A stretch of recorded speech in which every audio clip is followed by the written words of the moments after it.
He is so poor he cannot even afford a public defender, my wife scoffed, pointing a manicured finger at my worn-out denim jacket. The entire courtroom snickered. Her lawyer smirked, shuffling papers that were designed to strip me of my dignity and my freedom. I just sat there silent, watching the analog clock on the wall tick away the seconds. I did not say a word. I did not defend myself. I just waited. 10 minutes later, the heavy double doors of the courtroom swung open, and the air in the room instantly changed. The wealthiest real estate mogul in the city walked in, flanked by 4 assistants in sharp suits. He did not sit in the gallery. He walked straight to the defense table, ignored the judge, ignored my wife, bowed his head to me and said, "Sorry I am late, Mr. Chairman."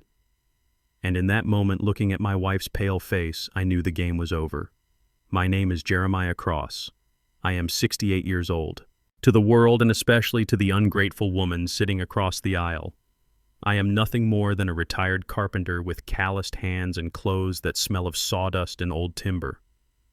I have spent my life building things, fixing things, and keeping my mouth shut while others talked. I drive a truck that is 20 years old. I live in a house that I restored with my own sweat and blood. I look like a man who counts pennies to buy a loaf of bread. But what Vanessa, my wife of 15 years, never bothered to ask, and what her parasitic son Terrence never cared to investigate, is what I actually do with the rest of my time. They see a laborer. They do not see the man who owns the land their favorite shopping malls are built on. They do not see the investor who quietly reshaped the skyline of the city. They only see what they want to see. A target. I sat alone at the defendant's table. The wood felt cold under my forearms. On the other side of the aisle, it looked like a fashion show. Vanessa was wearing a cream-colored designer suit that I knew cost $3,000 because I saw the credit card bill last month. Her hair was perfectly styled, her makeup flawless, hiding the wrinkles of a woman who spends her days frowning at staff in her beauty spa. Next to her sat Terrence, her 28-year-old son from her first marriage. He was wearing sunglasses indoors and a gold chain thick enough to anchor a boat.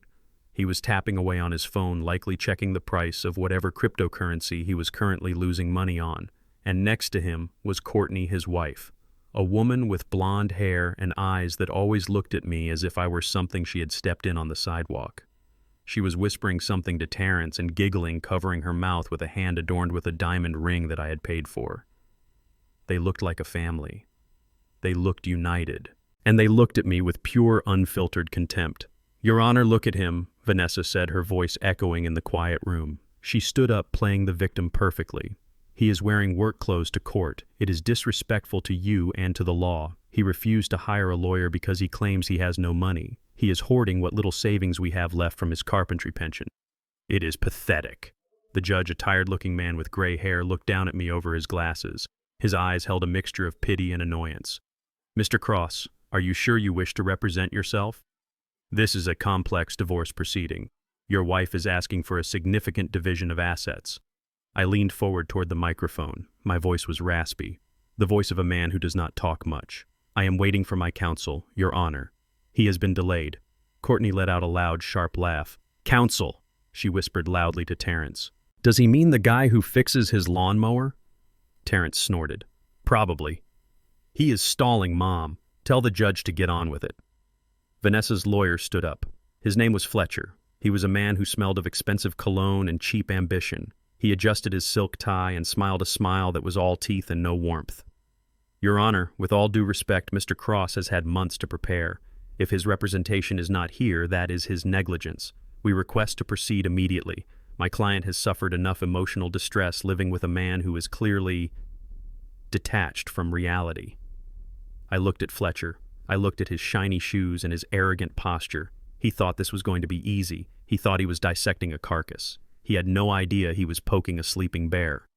"We are asking for an immediate division of the marital home," Fletcher continued, placing a stack of documents on the judge's bench. "The Victorian house on Elm Street. It is the only asset of value Mr. Cross possesses. My client intends to sell the property immediately. The proceeds are necessary to fund her son's business ventures, which will provide for Mrs. Cross in her future, seeing as Mr. Cross has failed to provide any financial security." I tightened my grip on the table. The house. My grandfather bought that land. My father built the frame. I spent 20 years restoring every inch of it, sanding the floors by hand, replacing the roof tiles one by one in the burning sun. It was not just a house, it was my history, and they wanted to sell it so Terrence could throw the money into another failed startup. Sell it, I said, breaking my silence. That house is not for sale. Vanessa turned to me, her eyes flashing with greed. It is marital property, Jeremiah. Half of it is mine. And since you cannot buy me out with your wood shavings and pennies, we are selling it. Terrence has a brilliant opportunity in digital currency. We need the capital now. You will not touch that house, I said calmly. Fletcher sighed, acting as if he were dealing with a stubborn child. Your Honor, this brings us to our second motion.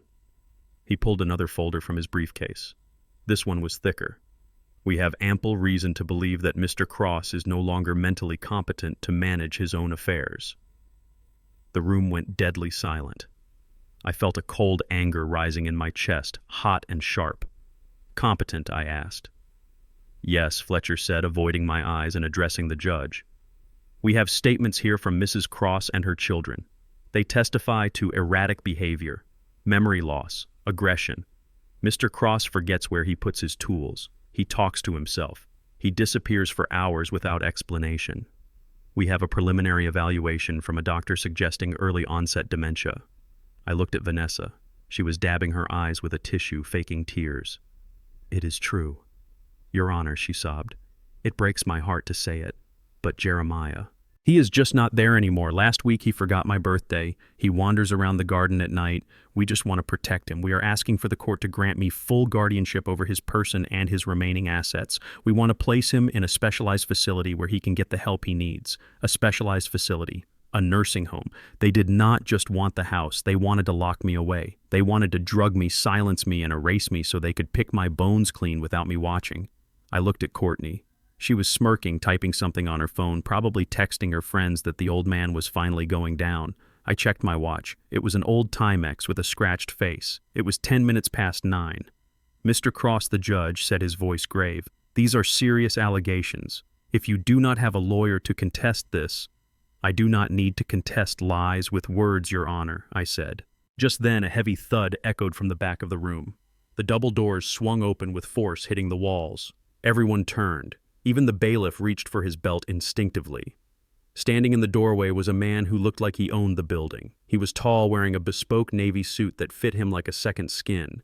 He had silver hair and a jawline that had graced the cover of Forbes magazine 3 times in the last decade. Behind him walked 4 assistants carrying briefcases and tablets, moving with the precision of a military unit. It was Sebastian Hale. The Sebastian Hale. The man who built half the skyline of Chicago.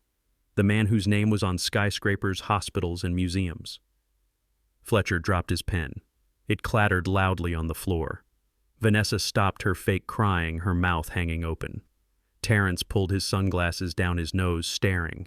Even the judge straightened his robe, looking confused. Sebastian did not stop at the gallery railing. He did not ask for permission. He walked with long, confident strides straight down the center aisle. His shoes clicked rhythmically on the floorboards, the only sound in the frozen room. He walked past Fletcher without even glancing at him. He walked past Vanessa, who shrank back in her seat as if his presence alone was pushing her away. He stopped at my table. The billionaire real estate tycoon, a man who intimidated senators and governors, turned to me. He unbuttoned his jacket, bowed deeply from the waist, and spoke in a voice that carried to every corner of the room. My deepest apologies for the delay, Mr. Cross. Traffic coming from the governor's mansion was unexpectedly dense. I hope I have not missed anything vital. He straightened up and signaled to his assistants. Immediately, they began setting up laptops and stacking files on my empty table, transforming my lonely corner into a command center. Vanessa found her voice first. It was a high-pitched squeak. Mr. Hale, you are in the wrong courtroom. This is a small divorce hearing. That is just Jeremiah. He is a carpenter. You must be looking for... Sebastian turned slowly to face her. His eyes were like blue ice. He did not smile. He did not look amused. I am exactly where I intend to be, Mrs. Cross, Sebastian said. And I am well aware of who this man is. You seem to be under the impression that you are divorcing a carpenter. He turned to the judge. Your Honor, my name is Sebastian Hale. I am appearing today as lead counsel for the defense. The judge blinked clearly, stunned. Mr. Hale, this is highly unusual. You do not usually handle family law. And Mr. Cross stated he had no money for representation. Sebastian smiled, but it was a terrifying expression. Mr. Cross does not pay me, Your Honor. I owe Mr. Cross a debt that money cannot repay. 30 years ago, when I was a bankrupt young man with nothing but a bad idea and a worse credit score, this man taught me how to value land. He taught me how to see potential where others saw ruin, and he gave me the first loan that started my empire. He placed a hand on my shoulder, a hand that showed respect, not pity. I am not here, just as his lawyer Sebastian continued, his voice dropping an octave, becoming dangerous. I am here as a witness to the fact that this woman and her family are attempting to commit grand larceny and fraud against the chairman of the board of Citigroup Holdings. Vanessa laughed nervously. Citigroup, that is a billion-dollar company. Jeremiah fixes chairs, he sands floors. This is a joke. Jeremiah, tell him to stop this charade. I slowly stood up. My knees creaked, but I stood tall. I looked at Vanessa, really looked at her for the first time in months. I saw the fear starting to crack through her makeup. It is no charade, Vanessa, I said softly. Sebastian opened the first file on the table. Let us begin with the first lie, Your Honor. The house. The Victorian property on Elm Street. Fletcher tried to regain control. Objection. This is ambush lawyering. We have a motion for the sale of the marital home, denied the judge said, leaning forward fascinated. Mr. Hale, proceed. Thank you. Sebastian pulled out a deed. It was old and yellowed. Mrs. Cross claims this house is a marital asset. She claims Mr. Cross owns it personally. That is incorrect. He held the document up. This house was placed into the Cross Heritage Trust 20 years ago, 5 years before Mr. Cross unfortunately met his current wife. The trust is irrevocable. Its sole beneficiary is the State Historical Society, intended to be converted into a museum for African American craftsmanship upon Mr. Cross's passing. Mr. Cross does not own the house. He is merely the lifetime caretaker. Vanessa screamed. That is a lie. He told me it was ours. He promised me we could sell it for our retirement. I looked at her. I promised you a home to live in, Vanessa. I never promised you an asset to liquidate. You are a guest in that house, and guests can be evicted. Terrence jumped up, his face red. This is bull. He is lying. He is just a broke old man. I have seen his bank accounts. He has nothing. Sebastian turned his gaze to Terrence. Ah, the stepson. The entrepreneur. You say you have seen his bank accounts? Which one's the checking account he uses to buy groceries, or the accounts he uses to acquire city blocks? Sebastian signaled an assistant who projected a document onto the screen in the courtroom. It was a corporate organizational chart. At the bottom were dozens of LLCs. Above them were holding companies. And at the very top, owning 100% of the shares, was a single name, Jeremiah Cross. Terrence sat down hard, his sunglasses falling off his nose. We are just getting started, Sebastian said, opening the second file. Now, regarding this motion for mental incompetency and guardianship. He looked at Fletcher with a predator's grin. You claim Mr. Cross is senile. You claim he forgets things. You claim he needs to be institutionalized. Sebastian pulled out a tablet and tapped the screen. Audio began to play over the courtroom speakers. It was crisp and clear. It was Vanessa's voice. Doctor, I don't care if he is healthy. I need you to write that he is losing it. We need control of his signature. We found a notebook he has hidden assets. We need to get him into a home before he changes his will. Then a male voice slurring slightly. The doctor, it will cost you, Vanessa. Falsifying a diagnosis is risky. Vanessa again. 5,000 cash. Terrence will bring it to you tonight. Just sign the damn papers. The recording stopped. The silence in the room was absolute. It was heavy, suffocating. Fletcher was pale. He started packing his briefcase with trembling hands. Your Honor, I was not aware. I need to recess. Sit down, counsel, the judge roared, slamming his gavel. Nobody is going anywhere. Vanessa was shaking her head, her eyes wide with terror. That is not me. That is fake AI. It is a deep fake. I looked at her. I did not need to shout. I just spoke into the silence. I installed the audio system in the house 3 months ago, Vanessa, right after Courtney made me eat my dinner in the kitchen because she said my hands were too dirty to touch the dining table. Courtney gasped, covering her mouth. I turned to the judge. They wanted to lock me away. Your Honor, they wanted to take my freedom because they were too lazy to work for their own. I may be a carpenter, I may dress in denim, but I am not stupid, and I am certainly not helpless. Sebastian closed the file with a snap that sounded like a gunshot.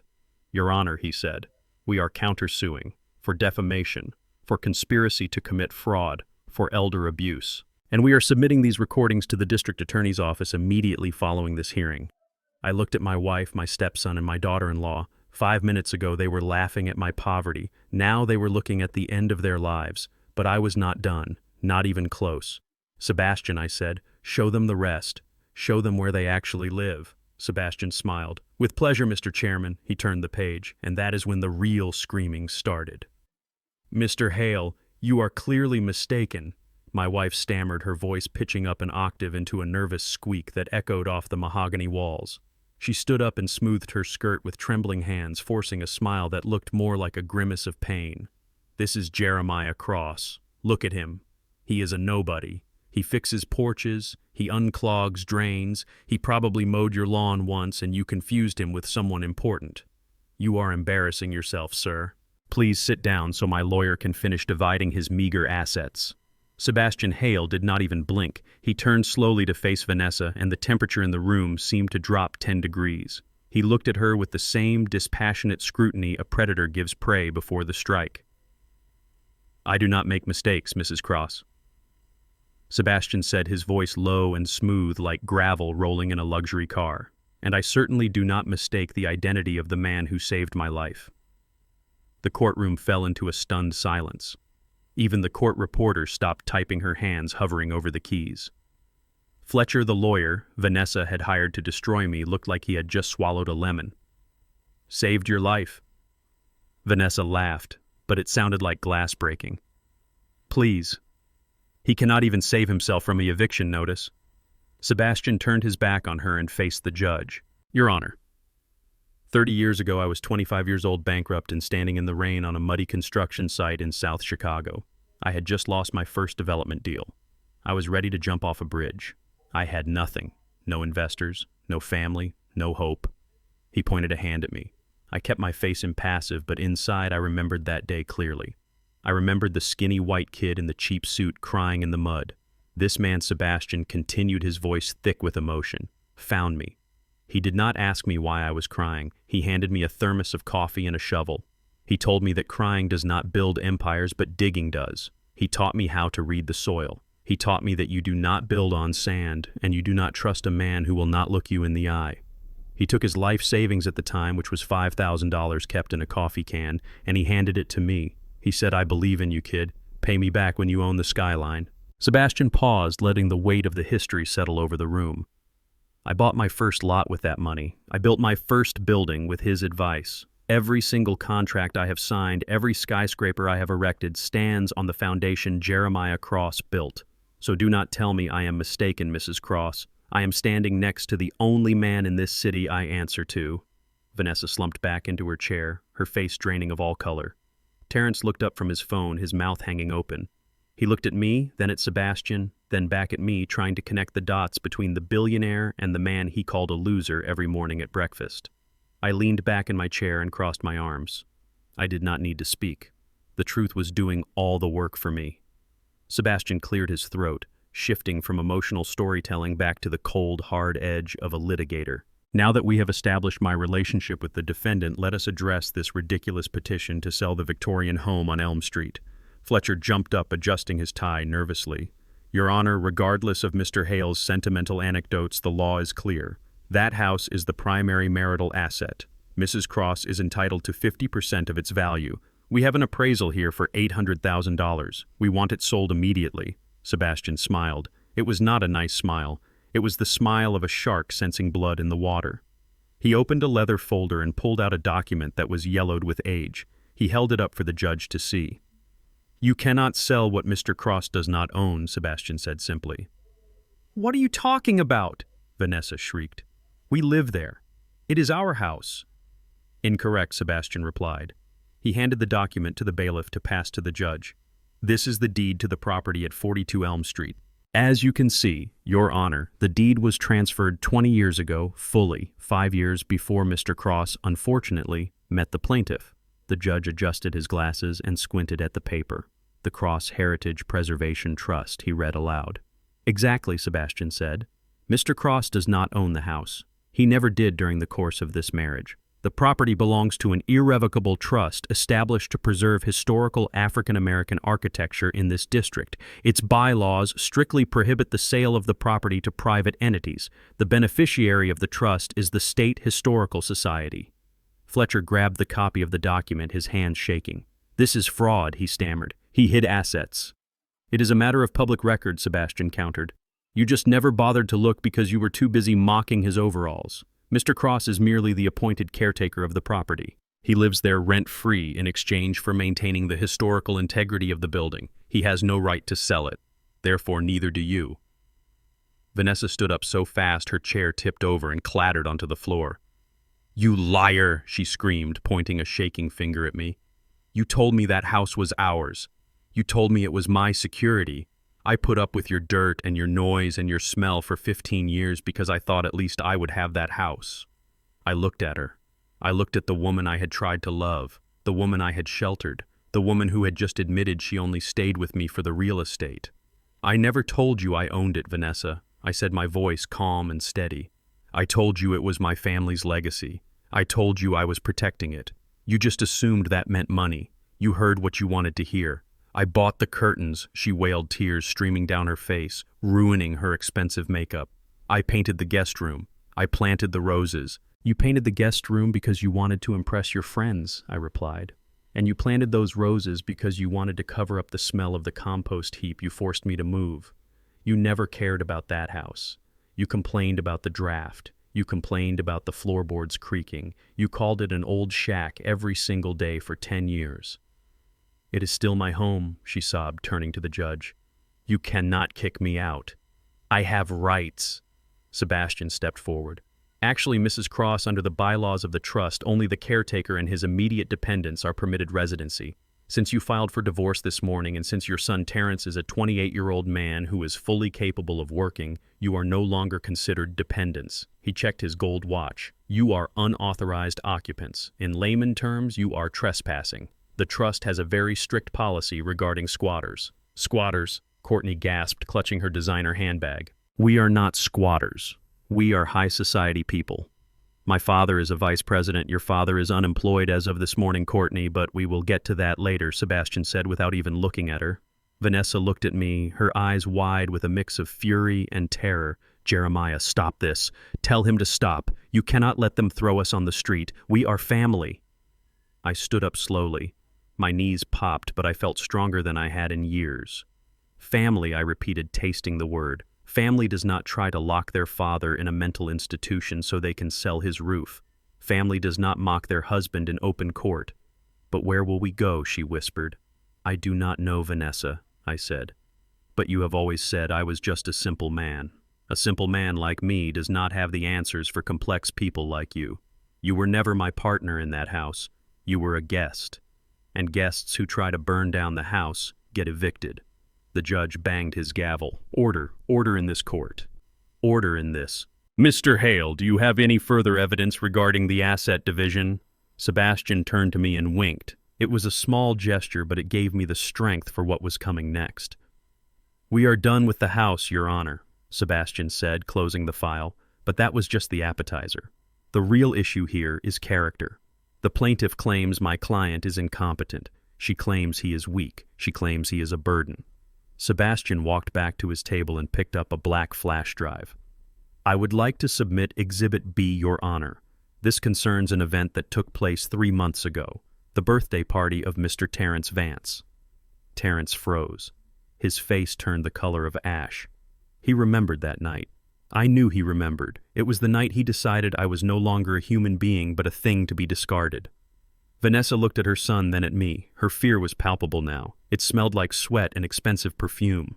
Mr. Hale, the judge said, proceed. Sebastian plugged the drive into the court's presentation system. A large screen descended from the ceiling. This video was recorded by the internal security system of the Victorian house, Sebastian explained.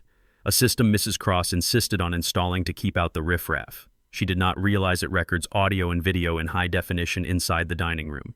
The screen flickered to life. And there we were.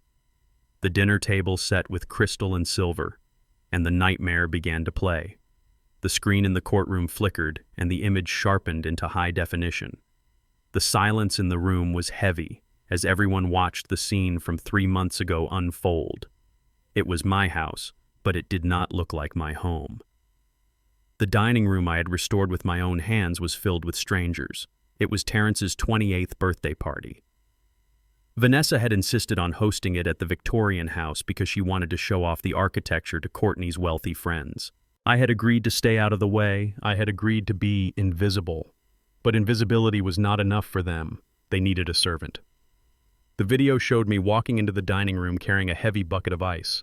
I was wearing my work clothes because I had just finished fixing the gazebo in the backyard that Terrence had damaged during a previous party. The room was filled with laughter and the clinking of expensive crystal glasses. Courtney was standing at the head of the table holding court. She was wearing a white dress that probably cost more than my truck. When she saw me, her smile vanished instantly. She did not say hello. She did not introduce me to her friends as her father-in-law. She snapped her fingers. "Hey, Jeremiah," she called out, her voice cutting through the conversation like a knife. "We are out of ice over here, and bring the good scotch from the cabinet, not the cheap stuff you drink." I walked over to the table and set the ice bucket down. I reached for an empty glass to fill it for one of her guests. As my hand moved toward the crystal, Courtney let out a loud, dramatic gasp. She reached out and slapped my hand away. "Do not touch that," she hissed. Her face twisted in disgust. "Look at your hands, Jeremiah. They are filthy. You have grease and dirt all over you. Do not touch my crystal with those hands. You are going to stain everything. Go wash yourself before you come back in here. Actually, just leave the ice and get out. You are ruining the aesthetic." Her friends giggled. It was a cruel high school sound. One of them, a young man with slicked back hair, whispered loud enough for the microphone to catch. "Is that the help? I thought you said he was family." Courtney laughed and took a sip of her wine. "He is not family. He is just the guy who pays the electric bill. Barely. He is basically the gardener who sleeps inside." I stood there for a moment. I looked at my hands. They were stained with oil and wood varnish. They were the hands that paid for the roof over her head. They were the hands that signed the checks for her car payments. I looked at Vanessa. She was sitting right there. She heard every word, but she was busy pouring wine for a friend, pretending she did not see her husband being treated like a dog. I said nothing. I turned to leave. I had promised myself I would not cause a scene. I had promised myself I would be the bigger man. But the night was not over. I had barely reached the kitchen door when Terrence blocked my path. He was already drunk. His face was flushed, and he was sweating. He held a document in one hand and a pen in the other. He had been cornering me about this for weeks, but he had never been bold enough to do it in front of an audience. Tonight, the alcohol and the laughter of his friends had given him a false sense of power. "Not so fast," Old Man Terrence said, slurring his words. He shoved the paper into my chest. "We need to settle this tonight. My investors are waiting. I need the seed capital for the crypto exchange platform. It is a guaranteed win, Jeremiah. Guaranteed. I just need you to sign as the guarantor for the business loan, $200,000. That is it." I pushed the paper away gently. "Terrence, I told you last week. I am not signing that. I do not invest in things I do not understand, and I do not lend money to people who have never worked a day in their lives." Terrence laughed a loud, ugly sound. "Work. You think what you do is work. Pushing a saw around is not work. That is peasant labor. I am an entrepreneur. I have a vision. But you are too stupid to see it because you are too busy playing with wood scraps. Sign the paper, Jeremiah. It is just a signature. You have the credit rating. I checked your mail. I know you have perfect credit. Just sign it and go back to your shed." I straightened my back. I looked him in the eye. "I worked for 50 years to build my credit, Terrence. I worked in the rain. I worked in the snow. I built things that last. I am not going to let you gamble my name away on internet magic money. If you want $200,000, go out there and earn it. Get a job. Wake up at 6 in the morning. Sweat for it. Then come talk to me about vision." The room went silent. The music seemed to stop. Courtney's friends were watching now. Terrence looked around. He saw them watching. He saw his wife watching. He felt small. And a small man with a big ego is dangerous. "You think you are better than me?" Terrence shouted. You think because you hoard your little pension checks you can lecture me? You are nothing. You are a nobody. My mother should have left you years ago. You are just a wallet to us, Jeremiah, a pathetic, empty wallet. He grabbed a plate from the counter. It was a platter of ribs covered in thick barbecue sauce. He did not hesitate. He did not think. He swung his arm and smashed the plate against my chest. The impact knocked the wind out of me. The ceramic plate shattered on the floor. Thick red sauce exploded all over my face, my denim jacket, and my shirt. A piece of bone cut my cheek. The sauce dripped down my front like blood. I stood frozen. I could feel the cold sauce soaking through my clothes to my skin. I could smell the vinegar and the spices. Terrence stood there panting, his chest heaving. "Sign the paper or get out of my house," he screamed. Courtney started laughing. It was a nervous shock at first, but then it became real malicious laughter.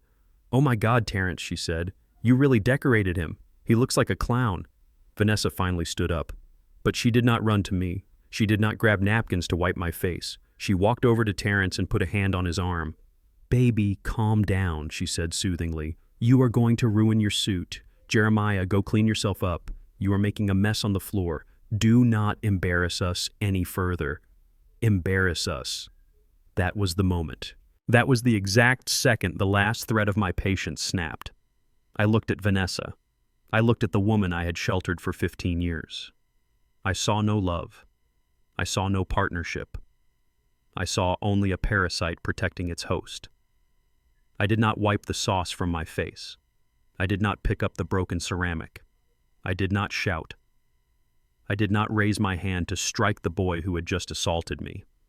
I looked Terrence in the eye. He was expecting a fight. He was expecting me to yell so he could play the victim, but I gave him nothing. I gave him the most terrifying thing a man like him can face: absolute silence. I turned around and walked out of the kitchen. I walked through the dining room past the silent, shocked guests. The sauce dripped onto the hardwood floor I had sanded myself. I did not care. I walked up the stairs. My heavy boots echoed on the steps. I went into my study. I closed the door. I locked it. I stood there in the dark for a moment, listening to the party restart downstairs. I heard Terrence laughing. I heard Courtney making jokes about the gardener getting saucy. They thought they had won. They thought they had put the old man in his place. They thought I was upstairs crying or washing my clothes in shame. They were wrong.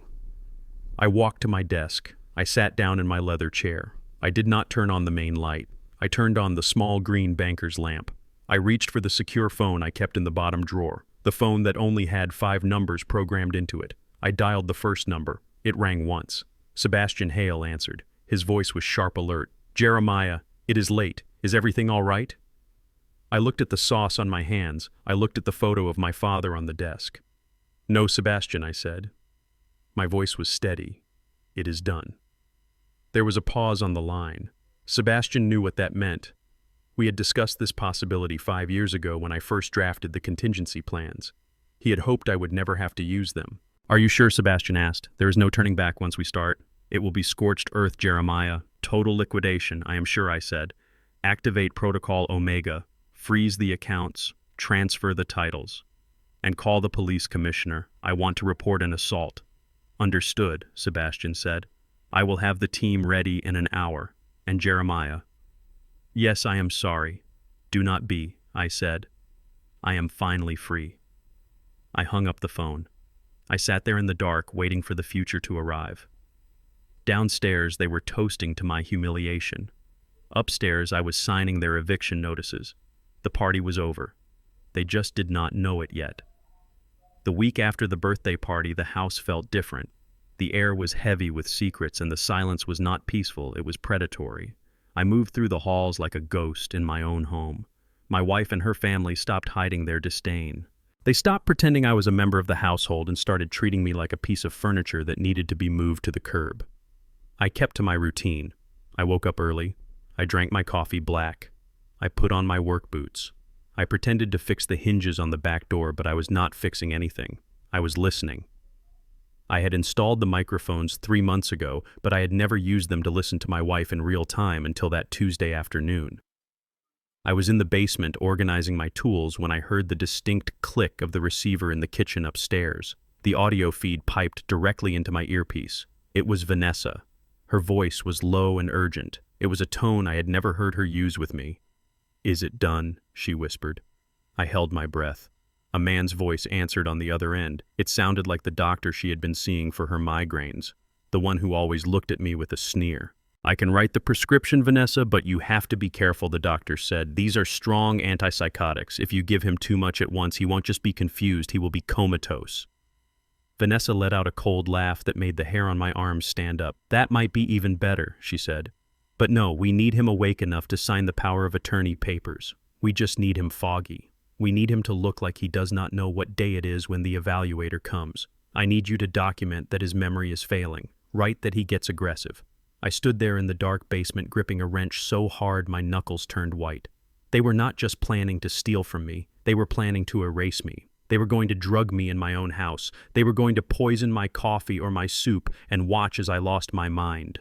They wanted to turn Jeremiah Cross into a drooling vegetable so they could parade me in front of a judge and take control of my life. I heard Vanessa continue. "The nursing home on the east side has a bed open next month. It is the cheap one, the state-funded one, but they have a secure ward. Once he is in there, nobody will ever check on him. We can sell the house and he will rot in a room with no windows." The cruelty was breathtaking. It was not enough to divorce me. It was not enough to take half. She wanted to bury me alive in a facility where the smell of urine and despair would be the last things I ever knew. She wanted to strip me of my dignity and my freedom because she was too greedy to wait for nature to take its course. I took the earpiece out. I had heard enough. I did not need to hear the doctor agree to the bribe. I did not need to hear them laugh about how easy it would be to trick the simple carpenter. I carefully placed the wrench back in the toolbox. My hands were steady. My heart was cold. I walked over to the corner of the basement where the server for the security system hummed quietly. I checked the hard drive. Every word had been recorded. Every conspiracy, every threat, every laugh. They thought they were the hunters planning a kill. They did not know they were already in the cage. 2 days later, I put the second phase of my plan into motion. I knew they were looking for money. I knew they were desperate. Terrence's crypto accounts were at zero, and Vanessa's spa was hemorrhaging cash because I had secretly stopped subsidizing her rent payments through my holding company. They were like rats on a sinking ship scrambling for anything that could float. So I gave them something to find. In the bottom drawer of my desk in the study, I placed a leather-bound ledger. It looked old. It looked important. I had spent a week forging the entries. It listed assets. It listed bank accounts. But I wrote them in a way that would look confusing to them. I made it look like I owed money. I made it look like the house was leveraged to the hilt. I made it look like I was drowning in debt. It was a test of their character. If they found it and confronted me with concern, maybe there was a shred of humanity left in them. If they found it and used it to hurt me, then I would know for sure. I was in the garden pruning the rose bushes when I got the notification on my phone. Motion detected in the study. I pulled out my phone and watched the live feed. It was Courtney. My daughter-in-law was creeping into my office like a thief. She was wearing her tennis outfit, pristine white and expensive. She looked out the window to make sure I was still outside, then she went straight for the desk. She did not hesitate. She rifled through the papers on top. She opened the drawers one by one. When she found the leather ledger, her eyes lit up. She pulled it out and flipped it open. I watched her face on the small screen. I saw the excitement turn to confusion and then to absolute disgust. She pulled out her phone and dialed Terrence. "You are not going to believe this," she said, her voice tinny through the speaker. "I found his book. The old man is not just broke, he is in the hole. Look at this." She flipped a page. "He owes back taxes. There are liens on everything. He is worthless, Terrence. He is actually worthless." She laughed. It was a harsh, ugly sound. She tossed the book onto the desk. "I thought he might be hiding cash," she said. "I thought maybe the old miser had a stash somewhere. But he is just a failure. A pathetic, broke old man. We need to get him out of here before the bank comes for the house. We need to speed up the nursing home plan. If we get power of attorney fast, maybe we can sell the house before the creditors find out." Then she did something I did not expect. Something that sealed her fate. She looked at the ledger with a sneer. She picked it up again. "This is trash," she said. "Just like him." She walked over to the fireplace. It was not lit, but there were logs stacked there. She took a lighter from the mantelpiece. She lit the edge of the pages. She watched the paper catch fire. She watched my handwriting burn. She threw the book into the grate and watched the flames lick up the leather binding. She was destroying what she thought was my financial history. She was destroying evidence. She was committing a felony in a tennis skirt, and she was smiling while she did it. "Burn it all down," she whispered. "We will start fresh once he is gone." I watched the screen until the fire died down. She checked her makeup in the mirror above the mantel, dusted her hands off as if she had just taken out the garbage, and walked out of the room. She had no idea that the book was a fabrication. She had no idea that the real ledger, the one that listed the skyscrapers and the commercial parks and the trust funds, was sitting in a climate-controlled vault in Zurich. But her intent was real. Her malice was real. She had just destroyed what she believed to be my property, and she had done it with joy. I stood in the garden as the sun began to set. The air was getting colder. I looked at the house my father built, the house I had saved. It looked different to me now. It was no longer a home. It was a crime scene. I walked to the back door and entered the mudroom. I took off my boots. I washed my hands at the sink, scrubbing the dirt from under my nails. I dried them carefully. I walked down the hallway to the study. The door was ajar. The smell of burnt paper hung in the air. It was a sharp, acrid smell. I stepped inside. The room was dark. The only light came from the street lamp outside, filtering through the sheer curtains. I walked over to the fireplace. The ashes of the ledger were still warm. The leather cover was curled and blackened, a twisted skeletal remain of the trap I had set. I stood there in the darkness, my hands clasped behind my back. I looked at the ashes, and I felt a strange sense of calm. The anger was gone. The hurt was gone.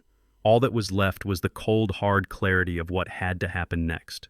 They had crossed every line. They had violated every trust. They had planned to take my mind. They had planned to take my freedom. And now they had shown that they would burn my life to the ground just to warm their hands.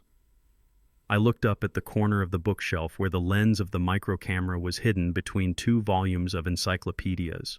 The tiny red light blinked once. It had seen everything. It had recorded the break-in. It had recorded the theft. It had recorded the arson.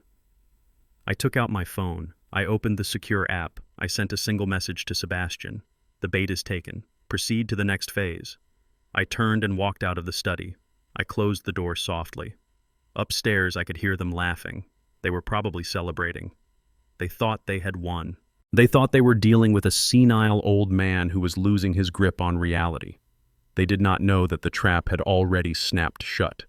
The steel jaws were closing around their ankles, and they were too busy laughing to feel the bite. Tonight would be their last night of peace. Tomorrow, the world they thought they owned would begin to crumble beneath their feet. And I would be the one holding the sledgehammer. 2 nights later, the bass from the stereo was shaking the pictures off the walls of the Victorian house I had restored with my own hands. It was 2 a.m. on a Tuesday, but time did not matter to people who did not have jobs. I lay in my bed, staring at the ceiling, feeling the vibrations rattle the frame of the house. It felt like the heartbeat of a dying animal. I put on my robe and my slippers. I did not hurry. I walked down the stairs with the heavy tread of a man who owns the ground he walks on, even if the people standing on it refuse to acknowledge him. The living room was a scene of chaos. Smoke hung thick in the air, sweet and pungent. There were bottles of expensive vodka on my antique coffee table, leaving wet rings on the wood. Terrence and Courtney had invited a dozen friends over. They were sprawled on the furniture, laughing, screaming, and treating my home like a frat house.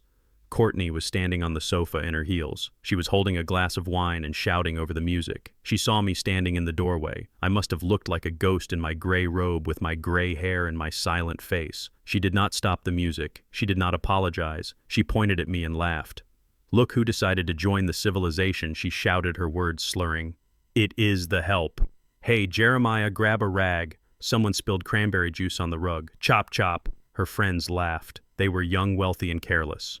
They looked at me with the same disdain they would show a stray dog. One of them, a tall boy with bleached hair, sneered. "Is that the father-in-law you told us about, Courtney? The one who thinks he is the king of the castle?" Courtney shook her head, her eyes cruel and bright. "He is not a king. He is barely a subject. He is just an old relic we inherited with the furniture. Look at him. He stands there like he is waiting for orders. He is a modern-day Uncle Tom, just happy to have a roof and a master to serve. Go on, Jeremiah. Get the rag. Be a good boy and clean up our mess." The insult hit me in the chest like a physical blow. It was not just disrespectful. It was a racial slur, wrapped in a joke delivered by a woman who lived in my house, ate my food, and spent my money. She was mocking my dignity. She was mocking my history. She was reducing 68 years of struggle and triumph into a caricature of servitude. I looked at Terrence. He was sitting in the armchair laughing along with them. He let his wife call his stepfather a slave in his own home. That was the final seal on his fate. I did not get a rag. I did not speak. I turned around and walked out of the room. I walked down the hallway to the basement door. I opened it and descended into the darkness. The music was muffled down here, but the anger in my blood was loud. I walked to the breaker box on the far wall. It was a heavy industrial gray box. I opened the panel. I looked at the switches labeled living room, kitchen, master bedroom. I did not just flip one. I reached for the main lever, the master switch that controlled the flow of electricity to the entire property. I gripped the cold metal. I pulled it down hard. The house plunged into instant absolute darkness. The music died. The lights died. For a second, there was total silence. Then the screaming started. I turned on the heavy maglite flashlight I kept on the workbench. The beam cut through the dark like a lightsaber. I walked back upstairs. The living room was in pandemonium. People were using their phones for light, stumbling over bottles and cursing. "Get out," I said. My voice was not loud, but it carried through the room. "The party is over." Everyone froze. The beam of my flashlight caught their faces, one by one, blinding them. "Who do you think you are?" Terrence screamed from the darkness. "Turn the lights back on, old man. You are ruining the vibe." I shined the light directly into his face. "The vibe is gone, Terrence. Electricity costs money. And since you do not pay for it, you do not get to use it. Everyone out. Now. Or I call the sheriff." The guests did not need to be told twice. They were soft people scared of confrontation. They grabbed their coats and purses and scrambled for the door, leaving Terrence and Courtney alone in the dark with me. When the last guest was gone, Terrence lunged. I saw him coming in the periphery of the flashlight beam. He was fast fueled by adrenaline and humiliation. He was 28 years old and I was 68. Oshi ansam. He thought the math was on his side. He thought I was frail. He thought I was just a carpenter who pushed wood around. He did not know that carpentry is physics. It is leverage. It is strength built over decades of lifting beams that weigh 300 pounds. It is grip strength that can crush a walnut. He swung a wild haymaker at my head, screaming a curse. I did not panic. I stepped to the left, a simple pivot I had learned boxing in the Navy 40 years ago. His fist hit empty air. His momentum carried him forward. As he stumbled past me, I dropped the flashlight and grabbed him. My left hand gripped his wrist. My right hand gripped the back of his collar. I used his own weight against him. I drove him downward. He hit the floor with a bone-shaking thud. I put my knee in the center of his back and pulled his arm up behind him until he yelped in pain. I held him there, pinned to the hardwood floor like a butterfly on a board. He struggled, he kicked, but he could not move. I was made of oak and iron. He was made of dough and ego. "Let him go," Courtney shrieked. She was fumbling with her phone, her face illuminated by the screen. "I am calling the police. I am telling them you are assaulting him. You are crazy. You are going to jail. Call them," I said, breathing hard but steady. "Tell them whatever you want." Terrence was groaning on the floor. "Get off me, you crazy old bat. You broke my shoulder." "I did not break it," I said, leaning in close to his ear. "But if you ever try to strike me again, boy, I will disassemble you like a cheap cabinet." I stood up and stepped back, picking up my flashlight. Terrence scrambled away, crab walking backward on the floor, holding his arm, his eyes wide with shock. He had never been in a fight in his life. He had never touched the ground except when he fell down drunk. He looked at me with a new emotion. Fear. 10 minutes later, the blue and red lights flashed through the front window. The police were here. Courtney ran to the door, throwing it open and crying hysterically. "He is in here," she screamed, pointing at me. "He has a weapon. He attacked my husband. He is psychotic. Please shoot him." 2 officers walked in. Their hands were on their holsters, their faces tense. They saw the darkness. They saw the broken glass. They saw me standing by the fireplace holding a flashlight. "Drop the light, sir," one officer shouted. "Hands where I can see them." I placed the flashlight on the mantel and held my hands out open and empty. I stepped forward into the pool of light from the officer's tactical beams. "Officer, please," Courtney sobbed, clinging to the arm of the first cop. He snapped. He cut the power and jumped us. "Look at my husband. He is injured." The second officer stepped closer, shining his light into my face. He squinted. Then he lowered his light. He lowered his hand from his gun. His posture changed instantly from aggression to recognition. "Mr. Cross," the officer said, his voice confused. "Jeremiah Cross." "Yes, officer," I said calmly. "Good evening. I apologize for the disturbance. I had to terminate a party that had gotten out of hand." The officer turned to his partner. "Stand down. It is Mr. Cross." The first officer lowered his weapon. "The Mr. Cross, the one who funded the new precinct gym." "The same," I said. Courtney stopped crying. Her mouth fell open. "What is happening?" she demanded. "Why aren't you cuffing him? He assaulted us." The officer turned to Courtney. "Ma'am, this is Mr. Cross's house. If he asked you to leave and you refused, that is trespassing. If you attacked him, that is assault." "He attacked me," Terrence yelled from the floor. "He threw me down." I looked at the officer. "He swung at me, son." I restrained him. I did not want him to hurt himself in the dark. The officer looked at Terrence, who smelled like a distillery and looked like a spoiled child having a tantrum. Then he looked at me, standing calm and sober in my own living room. "Mr. Cross has been a pillar of this community for 40 years, the officer said coldly to Terrence. "He donates anonymously to the Widows and Orphans Fund every Christmas. He built the gazebo in the town square for free. If he says you swung at him, I believe him." Courtney gasped. "This is corruption. You are taking his side because he paid you off." "I am taking his side because I know character when I see it," the officer snapped. "Now, Mr. Cross, do you want these two removed from the premises?" I looked at them. I saw the fear and the confusion. They could not understand how the world worked. They thought power was yelling. They did not know power was respect earned over a lifetime. "Not tonight, officer," I said. "Let them stay. They have packing to do." The officer nodded. He turned to Terrence and pointed a gloved finger in his face. "You listen to me, son. If we have to come back here tonight because you raised a hand to this man, you will not be sleeping in a warm bed. You will be in a cell. Cool. Do you understand me?" Terrence nodded, swallowing hard. "We will be patrolling the area." "Mr. Cross," the officer said, touching the brim of his cap, "you have a good night." They left, closing the door behind them. The house was still dark. The only light was my flashlight on the mantel, casting long shadows across the room. I picked up the light and walked to the stairs. I did not say a word to them. I did not need to. The police had just saluted me in my own hallway while they cowered in the corner. The hierarchy had been reestablished. I went back to my room and locked the door. I went to sleep listening to them whisper in the dark, terrified of the old carpenter who owned the police. The sun rose on a house divided, and the air in the kitchen tasted like stale coffee and impending war. I sat at the small wooden table in the corner, the one I had built from scrap oak 20 years ago, drinking my coffee black. Vanessa walked in like a general surveying a conquered battlefield. She was not wearing her usual silk bathrobe. She was dressed in a sharp gray power suit with shoulder pads that looked like armor. Her hair was pulled back so tight it pulled at the corners of her eyes, giving her a permanent look of surprise and disdain.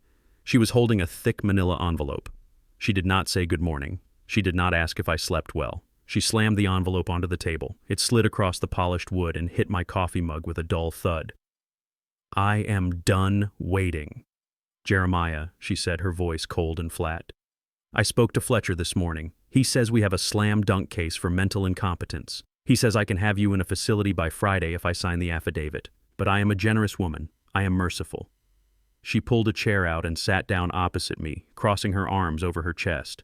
"If you sign these divorce papers right now and agree to the uncontested division of assets, I will let you leave with your dignity. I will not have you committed. I will not drag your name through the mud in front of the whole town. You sign, you leave, and we never speak again." I looked at the envelope. It was thick, it was heavy. It contained the end of 15 years of marriage. It contained the death of the promise I made to her mother on her deathbed to take care of her daughter. I looked at Vanessa. Her eyes were shining. It was not tears. It was greed. She looked at me, and she did not see a husband. She saw an obstacle. She saw a wall standing between her and the money she thought she deserved. She genuinely believed that Fletcher was a legal shark who would strip me bare. She did not know that Fletcher was a bottom feeder who operated out of a strip mall next to a dry cleaner. She did not know that I had already bought the building Fletcher rented his office in 2 weeks ago. "You really want this, Vanessa?" I asked quietly. "You want to end it like this, without a conversation, without counseling, just a signature and a threat. I want a future Jeremiah, she sneered, leaning across the table. And you are the past. You are an anchor dragging us down. Terrence needs capital for his business. Courtney needs stability. And I need a husband who does not smell like sawdust and old sweat. I need a man who can take me to Paris, not to the hardware store. Sign the papers, or I call the men with the white coats, and I have you sedated before lunch. She placed a pen on top of the envelope. It was a cheap plastic pen she had stolen from a hotel. It was fitting. I picked up the pen. I did not open the envelope. I did not read the clauses. I did not need to read them to know they demanded 70% of the house. I knew they demanded spousal support. I knew they demanded my pension. It was a ransom note dressed up as a legal document. Vanessa watched me, her breath held in her chest. She expected me to fight. She expected me to beg. She expected the stubborn old carpenter to argue about every nail and board. I uncapped the pen. I pressed the tip to the paper. I signed my name, Jeremiah Cross. The ink flowed smoothly, sealing their fate. Vanessa snatched the papers away before the ink was dry. She looked at the signature and laughed. It was a harsh, victorious sound. I knew you were weak, she said triumphantly, tucking the papers into her leather portfolio. I knew you would fold. You are just a tired old man, Jeremiah. You know you cannot win. You know you are nothing without me. I stood up slowly. I pushed the chair back. I did not look at her. I walked past her out of the kitchen and down the hallway to the master bedroom. I pulled my old canvas duffel bag from the top shelf of the closet. It was dusty. I had not used it since I went to visit my brother in Atlanta 5 years ago. I opened it on the bed. I packed 2 pairs of jeans. I packed 3 flannel shirts. I packed my extra pair of work boots. I went to the nightstand and picked up the framed photograph of my mother. She was smiling in the photo wearing her Sunday hat. She was the woman who taught me that a man is defined by his word and his work. I wrapped the photo in a t-shirt and placed it gently in the bag. I looked around the room. I looked at the curtains Vanessa had bought. I looked at the expensive rug. I looked at the jewelry box on the dresser filled with things I had paid for. I felt nothing. No sadness, no regret. Just a profound sense of release. It was like putting down a heavy stone I had been carrying for miles. I zipped the bag shut. I walked out of the room and down the stairs. It was evening now. The sun had set and the house was filled with shadows. I heard voices in the living room. Terrence and Courtney were there. Terrence was holding a bottle of champagne. Courtney was bringing out crystal flutes. They were smiling. They were laughing. They looked up when they saw me coming down the stairs with my bag. "Where are you going?" Terrence called out, his voice mocking. "Running away from home, old man." "Away," I said simply. "Good riddance," Courtney laughed, raising her glass. "Do not let the door hit you on the way out, and leave the keys on the table. We do not want you sneaking back in to steal the silverware." I placed my house keys on the entry table. The metal clinked against the wood. It was a sound of finality. I opened the front door and stepped out onto the porch. The night air was cool and fresh. Behind me, I heard the cork pop. I heard the fizz of the champagne. I heard them cheering. To the future, Vanessa shouted. To us. To the money. They were toasting to their freedom. They were celebrating the death of the golden goose, thinking they had just inherited the farm. They were drinking expensive wine in a house they did not own, celebrating a victory that was actually a suicide. They had no idea that the farm was already sold. They had no idea that the man walking down the driveway in the dark was taking the entire world with him. I walked to my truck. I threw the bag in the passenger seat. I started the engine. It roared to life, a reliable, steady sound. I backed out of the driveway. I took one last look at the Victorian house. The windows were glowing with warm light. It looked beautiful. It looked like a home, but it was just a building, and buildings can be emptied. I drove to the Ritz-Carlton downtown. The valet looked at my old truck with surprise, but he took the keys when I handed him a $100 bill. I walked into the lobby in my work clothes. The staff knew me. The manager came out from behind the desk and shook my hand. "Mr. Cross," he said. "It is an honor." "The usual suite." "The usual," I said. I slept soundly that night. I slept better than I had in 15 years. The bed was soft. The room was silent. There was no one telling me I was useless. There was no one plotting my demise in the next room. The next morning, I woke up at 7. I ordered breakfast, steak and eggs, coffee. I ate slowly, watching the city wake up from my balcony. At 8 o'clock exactly, I picked up my phone. It was time. I dialed the number for the city utility company. I asked for the executive account manager. "Hello, David," I said. "This is Jeremiah Cross. Mr. Cross, how can I help you?" David answered, his voice eager. "I need to make a change to the service at 42 Elm Street," I said. "I am no longer residing there. I would like to request an immediate disconnect of all services. Electricity, water, gas, effective immediately." "Are you sure, Mr. Cross?" David asked. "Usually we give a grace period." "I am sure," I said. "It is a safety issue. The wiring is old. I would not want a fire to start." "Cut it. Now." "Done," David said. "The remote kill switch has been activated. Thank you." I hung up. I dialed the number for American Express. I spoke to the fraud department. "This is Jeremiah Cross. I need to report a security breach on my supplementary cards, the ones issued to Vanessa Cross.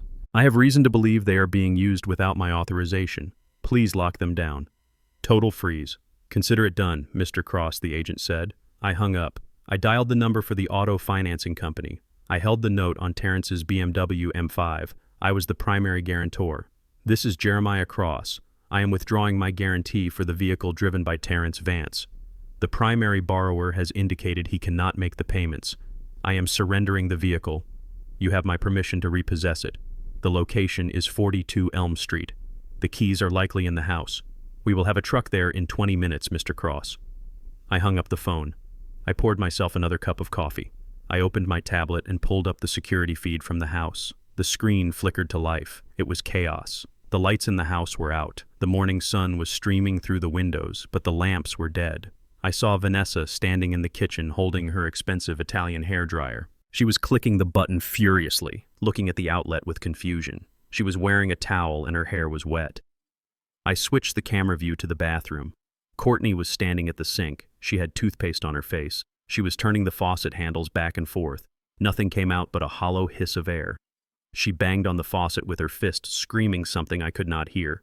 I switched the view to the driveway. A large tow truck was backing up to Terrence's shiny black car. The driver, a big man in coveralls, jumped out and hooked the chains to the bumper. The front door of the house flew open. Terrence ran out. He was wearing silk boxer shorts and a gold chain. He was barefoot. He ran down the driveway, waving his arms. "Hey!" he screamed, his voice faint through the outdoor microphone. "Hey, that is my car. You cannot take that. Stop!" The driver ignored him. He hit the lever and the car lifted into the air. Terrence tried to grab the door handle, but the car was already out of reach. He stood there on the lawn screaming obscenities. Then Vanessa came out. She was still in her towel, wet hair plastered to her head. Courtney came out behind her, wiping toothpaste off her face with her sleeve. They stood there in a row. No power, no water, no car. The house behind them was dark and silent. The sprinklers did not turn on. The security gate was stuck open. They looked at each other. They looked at the empty driveway. And for the first time, they realized that the magic money tree they had been chopping down for years was the only thing holding up the sky. I took a sip of my coffee. It was delicious. My phone buzzed. It was Vanessa, then Terrence, then Courtney. The calls came in one after another. I did not answer. I watched them on the screen, pacing in circles, pulling at their hair, checking their phones. They were panicking. They were realizing that without me, they were nothing. I closed the tablet. I stood up and put on my jacket. I had a court hearing to attend, and I did not want to be late. The real show was just beginning. The courtroom air was stale and recycled, but to me, it smelled like victory. We had returned from a brief recess during which my wife had frantically tried to dry her hair in the court bathroom using paper towels. Her power suit was wrinkled, and her eyes were darting around the room like a trapped animal looking for an exit that did not exist. She sat at the plaintiff table, gripping a bottle of water, her knuckles white. Terrence was slumped beside her, staring at the floor, his earlier arrogance replaced by the hollow look of a man who realized his golden chariot was actually a pumpkin.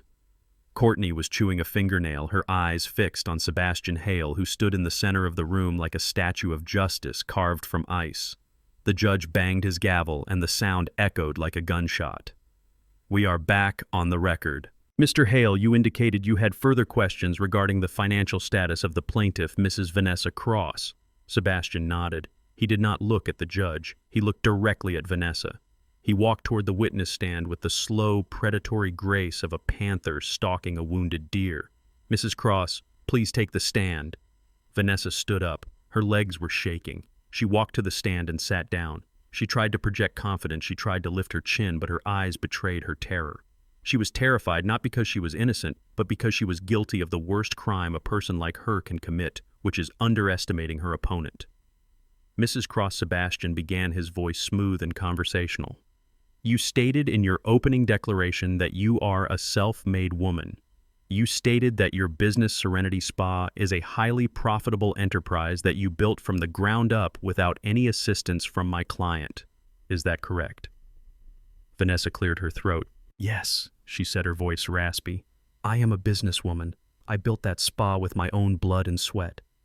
Jeremiah never lifted a finger to help me. He was too busy playing with his wood scraps in the garage. I am the provider in this family. I bring in $15,000 a month. That is why I need the house. I need to maintain my lifestyle. Sebastian smiled.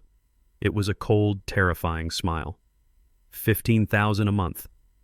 Impressive. And tell me, Mrs. Cross, what is your overhead? Specifically, your rent. Serenity Spa is located in the Prime District on 5th Avenue. That is the most expensive commercial real estate in the city. What is your monthly lease payment? Vanessa hesitated. She shifted in her seat. Well, I have a very favorable lease agreement. I negotiated it myself 10 years ago. The landlord saw my potential. He gave me a break. A break, Sebastian repeated. He walked back to our table and picked up a blue folder. He opened it slowly, letting the suspense build. Mrs. Cross, according to the financial disclosures you submitted to the court, your monthly rent payment is $0. You list it as a promotional waiver. That is correct, Vanessa said, gaining a little confidence. It is a long-term promotion. I am a very good negotiator. Sebastian laughed. It was a short, sharp sound that made everyone in the room flinch. You are not a good negotiator, Mrs. Cross. You are a charity case. Objection, Fletcher shouted from his table, though he looked like he wanted to crawl under it. Argumentative. Sustained, the judge said, but he was leaning forward, his eyes glued to Sebastian. Watch your tone, Mr. Hale. My apologies, Your Honor, Sebastian said. He turned back to Vanessa. Let us look at who exactly gave you this generous promotion. You leased the property from a holding company called Citigroup Commercial LLC. Is that correct? Yes, Vanessa said. A big company. Faceless corporate people. They like my brand. Sebastian signaled to his assistant. The large screen in the courtroom flickered to life again. A complex corporate structure chart appeared. At the bottom was Serenity Spa. Above it was the building address. Above that was Citigroup Commercial LLC. And who owns Citigroup Commercial LLC? Sebastian asked. I do not know, Vanessa snapped. Some investment bank. What does this have to do with the divorce? It has everything to do with the divorce, Sebastian said, because if you look at the top of the chart, you will see the sole shareholder of Citigroup Commercial LLC. Vanessa turned her head. She looked at the screen. She squinted. Then her eyes went wide. Her mouth opened, but no sound came out. At the top of the chart, in bold black letters, was a name she knew very well. Jeremiah Cross. I watched her face crumble. It was like watching a building implode in slow motion. The denial, the shock, the horror. That is impossible, she whispered. Jeremiah is a carpenter. He fixes chairs. Jeremiah is a silent investor, Sebastian corrected, his voice thundering through the quiet room.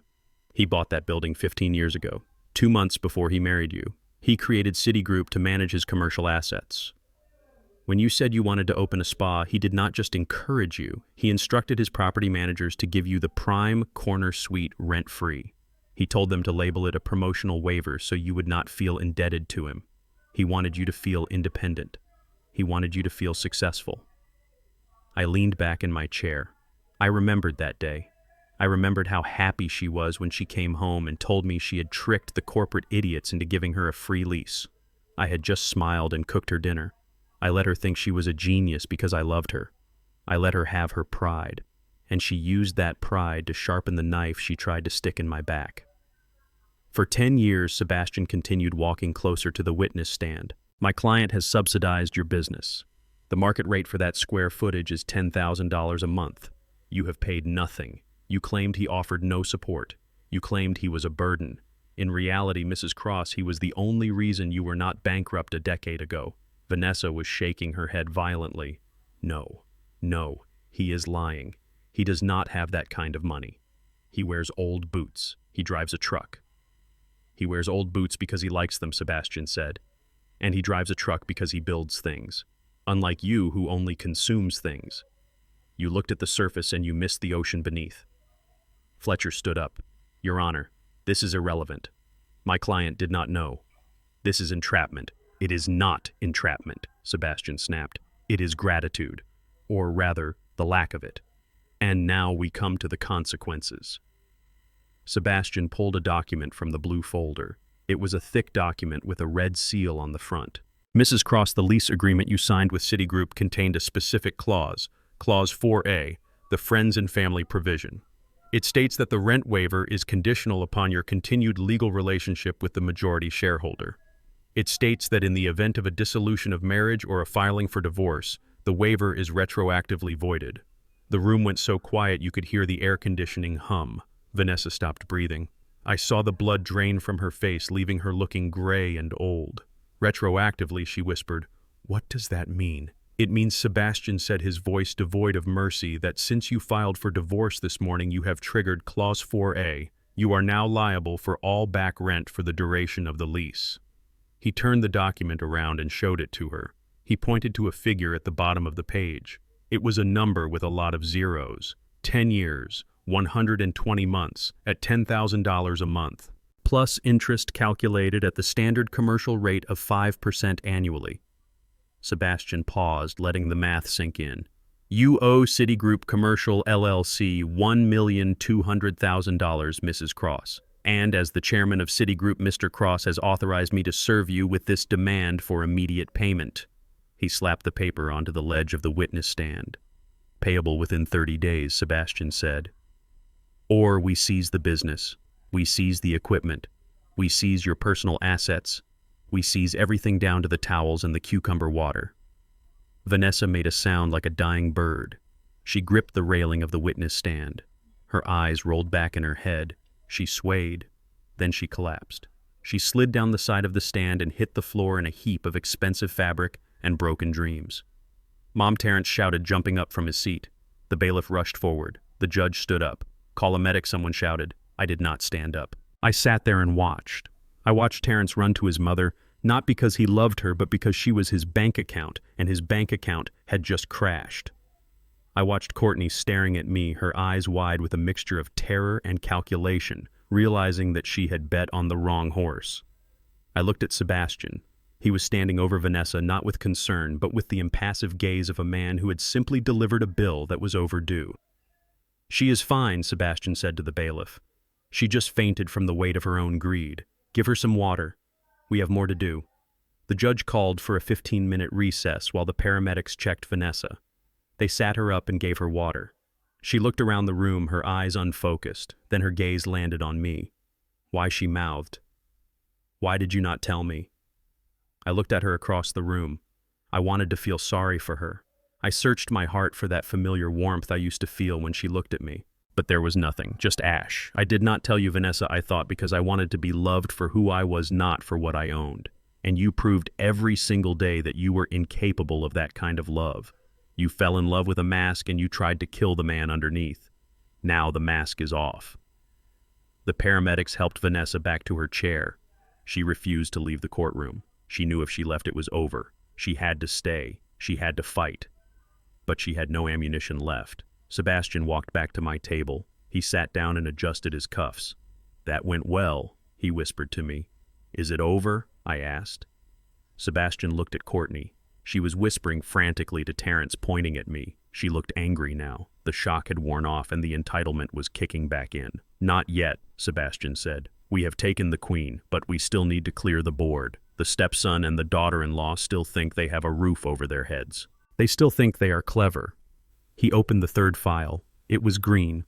"Let us talk about the penthouse," he said. I nodded. "Yes, let us talk about the penthouse. The one Terrence claimed he bought with his crypto genius. The one Courtney bragged about on Instagram every day. The one that was actually a unit in my affordable housing initiative that I let them occupy off the books."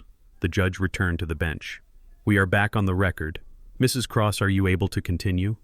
Vanessa nodded weakly. She looked small now, defeated. "Good. the judge said. Mr. Hale, proceed. Sebastian stood up. He turned his back on Vanessa and looked directly at the gallery where Courtney was sitting. Your Honor, I would like to call a hostile witness. Mrs. Courtney Vance. Courtney froze. Me, she squeaked. I am not on trial. You are today, Sebastian said. Please take the stand. We need to discuss your living arrangements and your husband's imaginary fortune. Courtney Vance walked to the witness stand with the air of a queen forced to walk through a sewer. She smoothed her white dress and glared at me as she passed my table. Her eyes were full of blue hate. She sat down and crossed her legs, looking at the judge with an expression that said she was doing him a favor by being there. She adjusted the microphone with 2 fingers as if it were contaminated. State your name for the record, Sebastian said. Courtney Elizabeth Vance, she replied. And I want it noted that I am appearing under duress. I have nothing to do with this man's financial incompetence. My husband and I are independent entities. Independent, Sebastian repeated, tasting the word.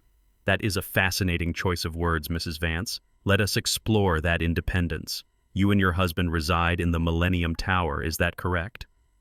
Yes, Courtney said, lifting her chin. The penthouse, Unit 50A. It is the most exclusive address in the city. It is certainly expensive, Sebastian agreed. The market value for that unit is $4 million. And you claim your husband Terrence purchased this property 2 years ago. He did, Courtney said, smugly. She looked at the gallery where her friends were no longer sitting, having fled the moment the lights went out at the party. Terrence is a crypto genius. He bought Bitcoin when it was $10. He bought that apartment with cash. We do not have a mortgage. We do not answer to banks. We are self-made, unlike some people. She shot a look at me. I sat still. I remembered the day Terrence came to me begging for a place to live because his credit score was too low to rent a studio apartment. Sebastian walked back to the defense table. He did not pick up a file this time. He picked up a glossy brochure. It was the marketing material for the Millennium Tower. It is a beautiful building, Sebastian said. Floor-to-ceiling windows, concierge service, private elevator. Courtney smiled. It was the smile of someone who believes they have won. It is magnificent. We have the best view in the city. We look down on everyone. I am sure you do, Sebastian said. But there is a small detail regarding the zoning of the Millennium Tower that you might have missed when you were busy looking down on everyone. He handed the brochure to the judge. Then he pulled up a digital document on the large screen. The Millennium Tower was a joint venture project, Sebastian explained to the courtroom. In order to receive the tax abatements required to build 80 stories in the downtown district, the developers had to agree to a strict set of conditions imposed by the City Planning Commission. Specifically, they had to designate 20% of the units as high-end affordable housing for at-risk families. Courtney laughed. That is ridiculous. Our neighbors are doctors and lawyers. We do not live in projects. Sebastian tapped the screen. The document zoomed in on a list of unit numbers. Unit 50A, Sebastian read, designated as a hardship relief unit, reserved for individuals with zero taxable income and no assets, the courtroom murmured. Courtney's smile faltered. That is a lie, she snapped. We bought it. Terrence showed me the deed. Terrence showed you a piece of paper he printed at Kinko's. Mrs. Vance. Sebastian said, his voice hard. He did not buy that apartment. He could not buy a parking space in that building. Sebastian turned to me. Mr. Cross, would you like to explain how your stepson and his wife came to reside in the penthouse of the Millennium Tower? I stood up. I looked at Courtney. She looked small in the witness chair. I built the Millennium Tower, I said. Courtney froze. Her eyes went wide. I bought the land 10 years ago, I continued. I partnered with the city. I wanted to create housing for people who work hard but cannot afford the city prices. Teachers, firefighters, nurses. But when Terrence came to me crying that he was going to be homeless because he had gambled away his rent money, I made a call. I pulled Unit 50A from the market. I put it under a shell company. And I let you move in as a charity case. No, Courtney whispered. No, that is my apartment. I decorated it. You decorated government-subsidized housing, I said. You have been living on my charity for 2 years. Every time you posted a photo of that view, you were bragging about a handout. You are not a millionaire, Courtney. You are a squatter in a social program. Sebastian stepped forward. And just like the spa lease, the occupancy agreement for Unit 50A has a specific clause. It states that occupancy is at the sole discretion of the chairman of the board of Citigroup. He looked at me.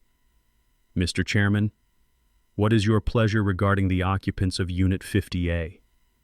I looked at Terrence. He was burying his face in his hands. He knew. He had always known. He had lied to her every single day. Evict them, I said. Sebastian nodded. He pulled a document from his briefcase and handed it to the bailiff to serve to Courtney right there on the stand. This is a notice to vacate, Sebastian said. Because the unit is designated as emergency housing, you do not get 30 days. You get 24 hours. You have until noon tomorrow to remove your personal effects. After that, the locks will be changed and your belongings will be placed on the curb. Courtney stared at the paper. Her hands were shaking so hard the paper rattled. She looked up at me with pure venom. You cannot do this, she screamed. My father will sue you. My father is Richard Vance. He is the executive vice president of Omnicorp. He will destroy you. He will buy your little carpenter company and fire you. I sat back down. I felt tired. Not physically tired, but tired of their arrogance. Tired of their threats. Sebastian sighed. He looked at Courtney with genuine pity. It was the first time he had looked at anyone with pity all day. Mrs. Vance, he said softly, I think you should check your phone. What, she snapped. Your phone, Sebastian said, pointing to her purse. I believe your father has been trying to reach you for the last hour. Courtney grabbed her purse. She pulled out her phone. She looked at the screen. There were dozens of missed calls and texts. She opened a news app. Her face went gray. She dropped the phone. It clattered onto the floor of the witness stand. What did you do? She whispered. I did nothing, Sebastian said. But the market has a way of correcting itself. Your father's company Omnicorp relies heavily on a revolving line of credit to make payroll. That line of credit is serviced by First National Bank. And Mr. Cross Sebastian said, gesturing to me, sits on the board of First National. In fact, he is the majority shareholder. I leaned forward. I looked Courtney in the eye. I reviewed the risk assessment for Omnicorp this morning, I said. I found their business practices to be unstable. I advised the board to call in the loan. You bankrupt him. Courtney gasped. You bankrupt my father. He bankrupt himself, I said. He was leveraging debt to pay debt, just like you. I just pulled the plug. Sebastian picked up her phone from the floor and placed it gently on the railing. Your father was fired 20 minutes ago, Mrs. Vance, Sebastian said. The company is entering Chapter 11 liquidation.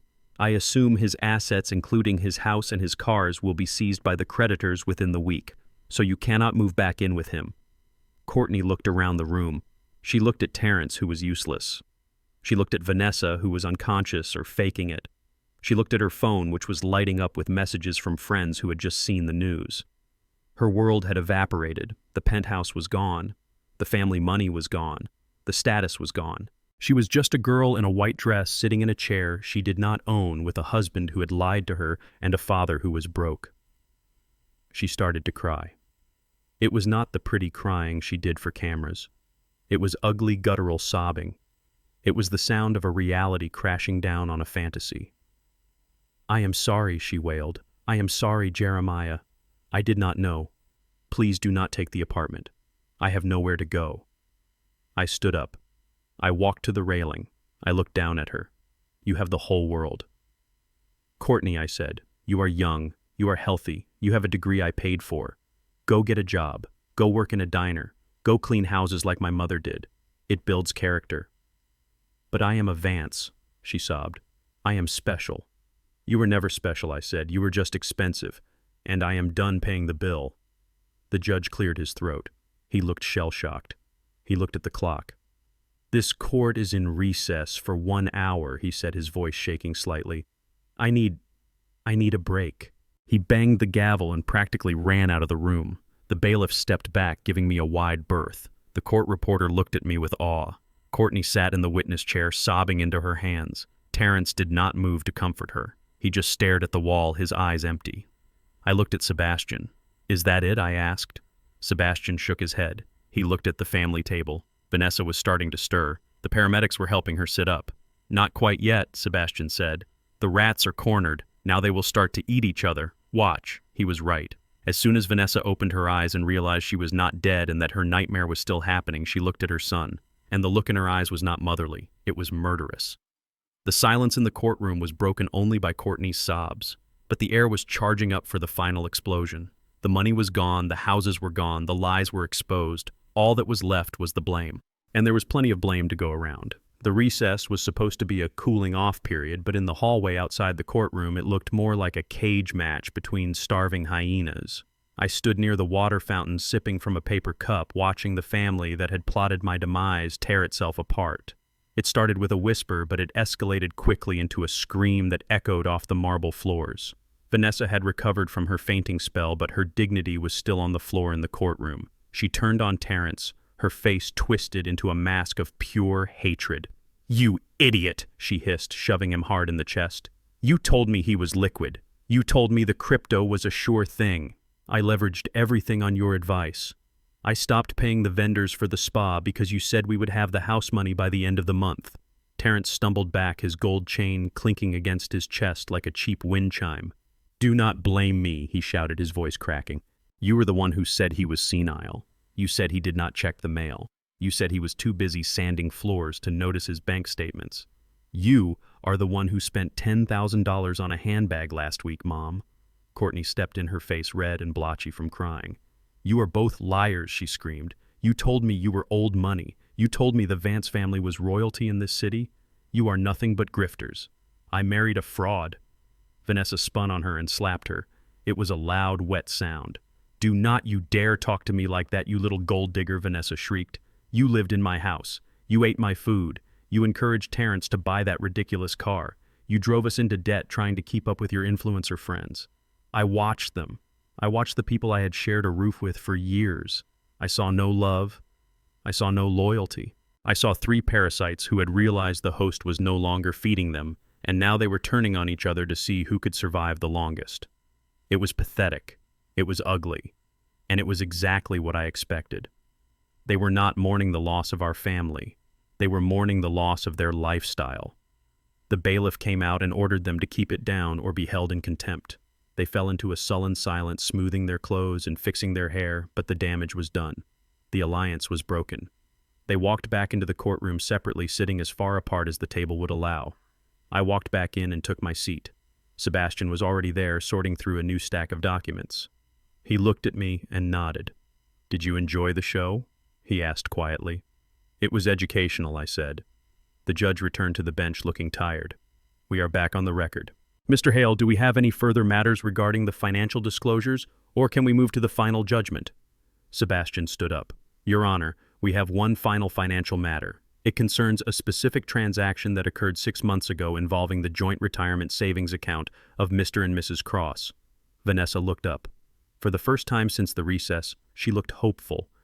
"That money is mine too," she blurted out. "It is a joint account, marital property. I am entitled to half." Sebastian turned to her. "You are entitled to half of the legitimate balance, Mrs. Cross. You are not entitled to withdraw funds using a forged signature." Vanessa froze. Her hope evaporated, replaced by a cold dread. Sebastian picked up a document. It was a bank withdrawal slip. He had enlarged it and mounted it on a poster board. "Your Honor, this withdrawal slip is dated November 12th of last year. It authorizes the withdrawal of $50,000 from the joint savings account. The reason listed is emergency medical expenses. The signature at the bottom reads Jeremiah Cross." He turned the board so the judge and Vanessa could see it clearly. "Mrs. Cross, do you recognize this signature?" Sebastian asked. Vanessa swallowed hard. "It looks like Jeremiah's signature," she whispered. "It certainly looks like an attempt at it." Sebastian agreed. However, on November 12th, Mr. Cross was not available to sign any documents. In fact, he was physically incapable of holding a pen. I leaned forward. I remembered November 12th. I was in the hospital recovering from rotator cuff surgery on my right shoulder. My arm was in a sling, immobilized. I was groggy from anesthesia. I remembered Vanessa coming to visit me. She had been so sweet. She had brought me soup. She had kissed my forehead and told me not to worry about anything. She told me to just rest and heal. And while I was sleeping, she was stealing the nest egg I had set aside for our old age. Sebastian produced a hospital record. "This is the surgical log from Mercy General," Sebastian said. "At the exact time this withdrawal was made at a bank branch across town, Mr. Cross was in the recovery room. Unless he has the ability to bilocate and sign documents with a paralyzed dominant hand, this signature is a forgery." Vanessa started to shake. "I needed that money," she stammered. It was for bills. The spa. We traced the money. Sebastian interrupted, his voice hard as steel. It did not go to the spa. It did not go to medical bills. It was transferred directly to an offshore sports betting account registered to Mr. Terrence Vance. Terrence gasped. "Mom, you said that was your money. You said you had a trust fund." "She stole it for you, you idiot," Sebastian snapped at him, losing his patience for the first time. "She committed a felony to cover your gambling debts." Vanessa looked at me, pleading with her eyes. "Jeremiah, please. It was just money. We can pay it back. Do not let him do this." Sebastian turned to the judge. "Your Honor, this is not a civil matter of dividing assets. This is embezzlement. This is bank fraud. And since the withdrawal crossed state lines to an offshore account, it is wire fraud." He picked up a thick file and held it up. "We have the affidavit from the bank teller who processed the transaction. She identified Mrs. Cross as the person who presented the slip. She stated that Mrs. Cross claimed her husband was in the car and could not come in. We have the security footage from the bank lobby." Sebastian looked at Vanessa, who was now weeping openly into her hands. "Mrs. Cross, in the state of New York, grand larceny in the second degree is a Class C felony. Forgery in the second degree is a Class D felony. We are not asking for the money back. We are asking for the district attorney to file charges." The reality hit Vanessa like a physical blow. She was not just losing the house, she was not just losing the business, she was looking at a prison cell. The woman who spent $3,000 on suits and looked down on everyone who did not drive a luxury car was about to trade her designer wardrobe for an orange jumpsuit. "I did it for my son," she wailed, pointing at Terrence. "He was in trouble. He owed bad people. They were going to hurt him. And you thought the solution was to rob the man who put a roof over your head," I said, speaking for the first time in an hour. "You thought I was too stupid to notice $50,000 missing. I thought you were senile," she screamed, her defense crumbling into pure hysteria. "I thought you would never know. You never checked the accounts. You just built your stupid chairs and smiled. I checked everything, Vanessa," I said. "I checked it every night while you were sleeping. I knew about the money the day you took it. I waited. I waited to see if you would confess. I waited to see if you would use it for something good. But you gave it to him. You threw our future into a slot machine." The judge looked disgusted. He looked at Vanessa not as a plaintiff in a divorce case, but as a criminal defendant. "Mr. Hale," the judge said, his voice grave, "you will submit all this evidence to the prosecutor's office." "We already have." "Your Honor," Sebastian said. Vanessa looked at her lawyer. "Do something," she begged. "Fix this." Fletcher stood up slowly, packing his briefcase.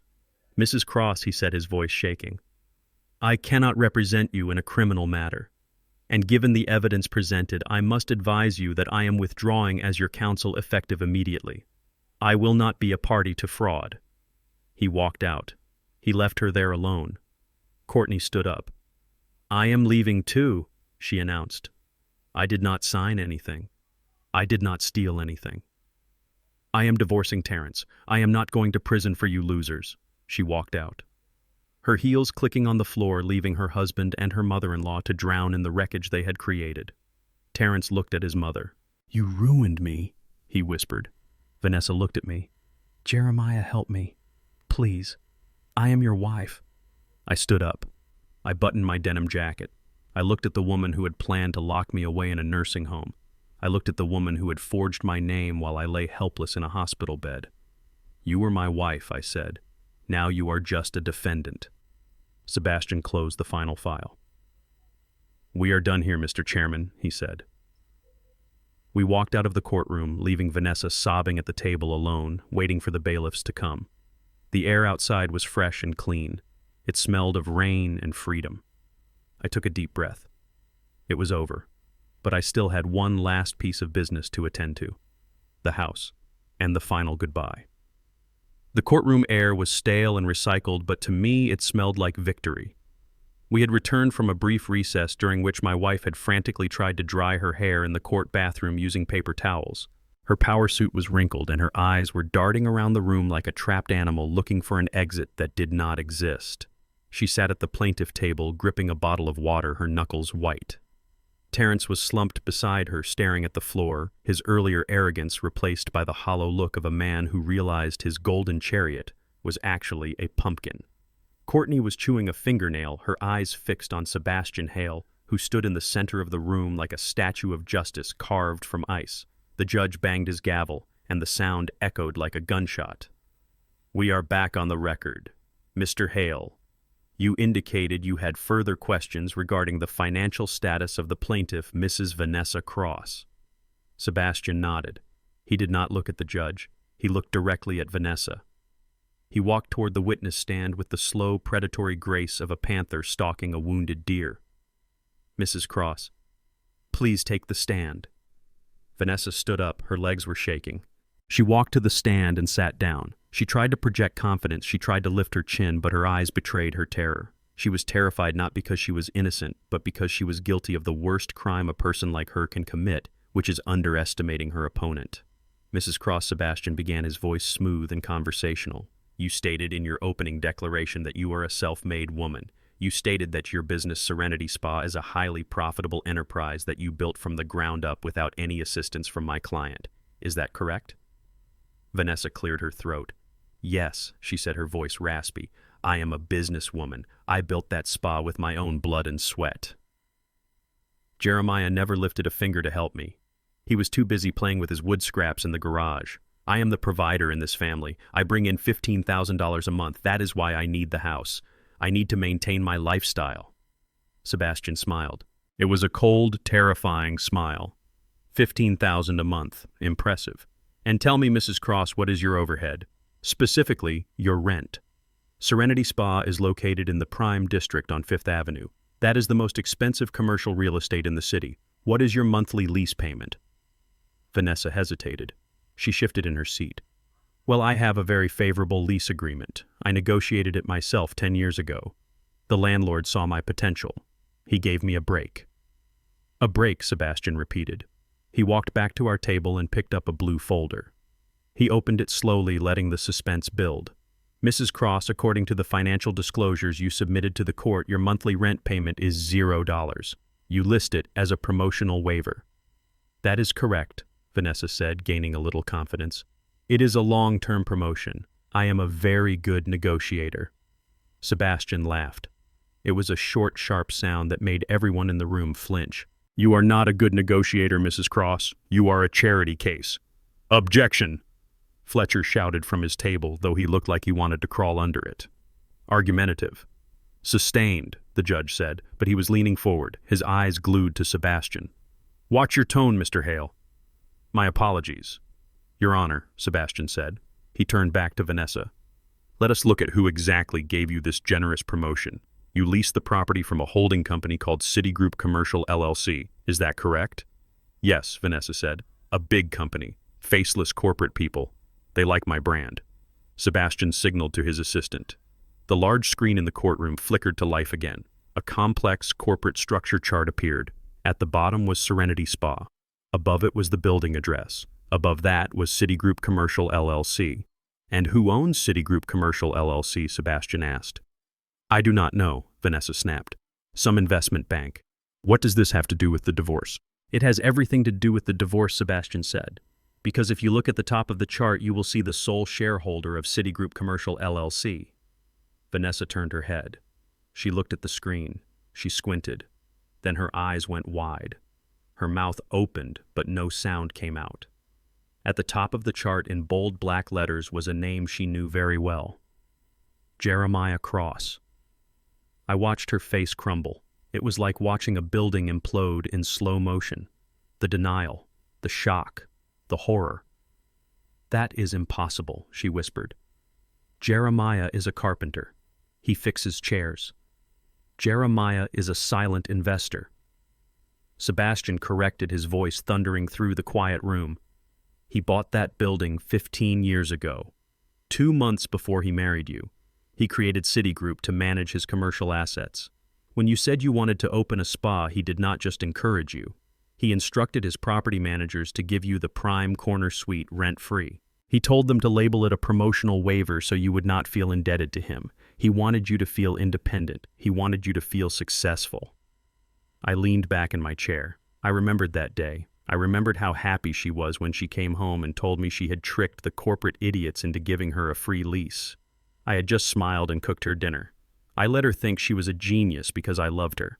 I let her have her pride, and she used that pride to sharpen the knife she tried to stick in my back. For 10 years, Sebastian continued walking closer to the witness stand. My client has subsidized your business. The market rate for that square footage is $10,000 a month. You have paid nothing. You claimed he offered no support. You claimed he was a burden. In reality, Mrs. Cross, he was the only reason you were not bankrupt a decade ago. Vanessa was shaking her head violently. No, no, he is lying. He does not have that kind of money. He wears old boots. He drives a truck.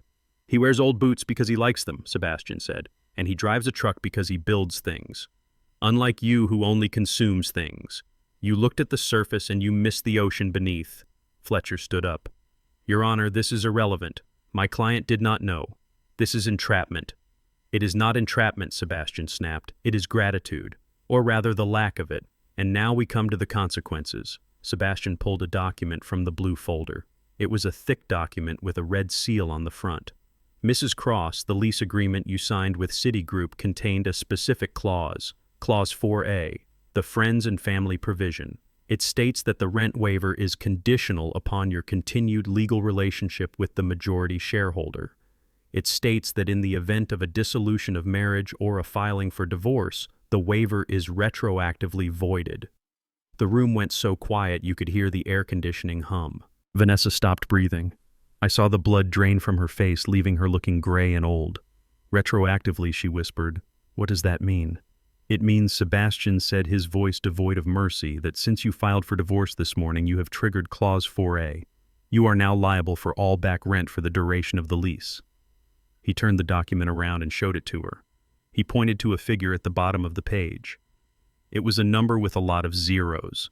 10 years, 120 months, at $10,000 a month, plus interest calculated at the standard commercial rate of 5% annually. Sebastian paused, letting the math sink in.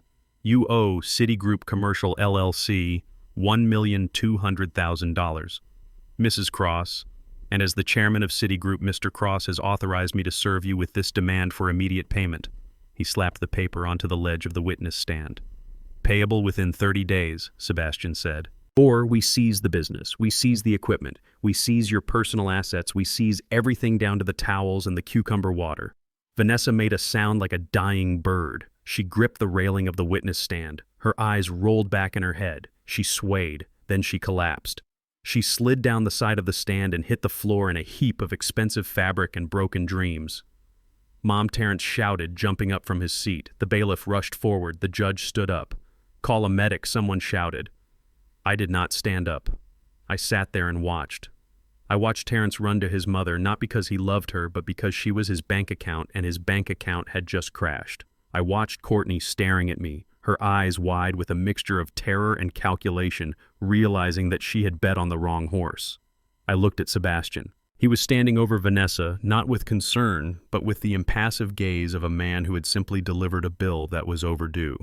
She is fine, Sebastian said to the bailiff. She just fainted from the weight of her own greed. Give her some water. We have more to do. The judge called for a 15-minute recess while the paramedics checked Vanessa. They sat her up and gave her water. She looked around the room, her eyes unfocused. Then her gaze landed on me. Why, she mouthed. Why did you not tell me? I looked at her across the room. I wanted to feel sorry for her. I searched my heart for that familiar warmth I used to feel when she looked at me. But there was nothing. Just ash.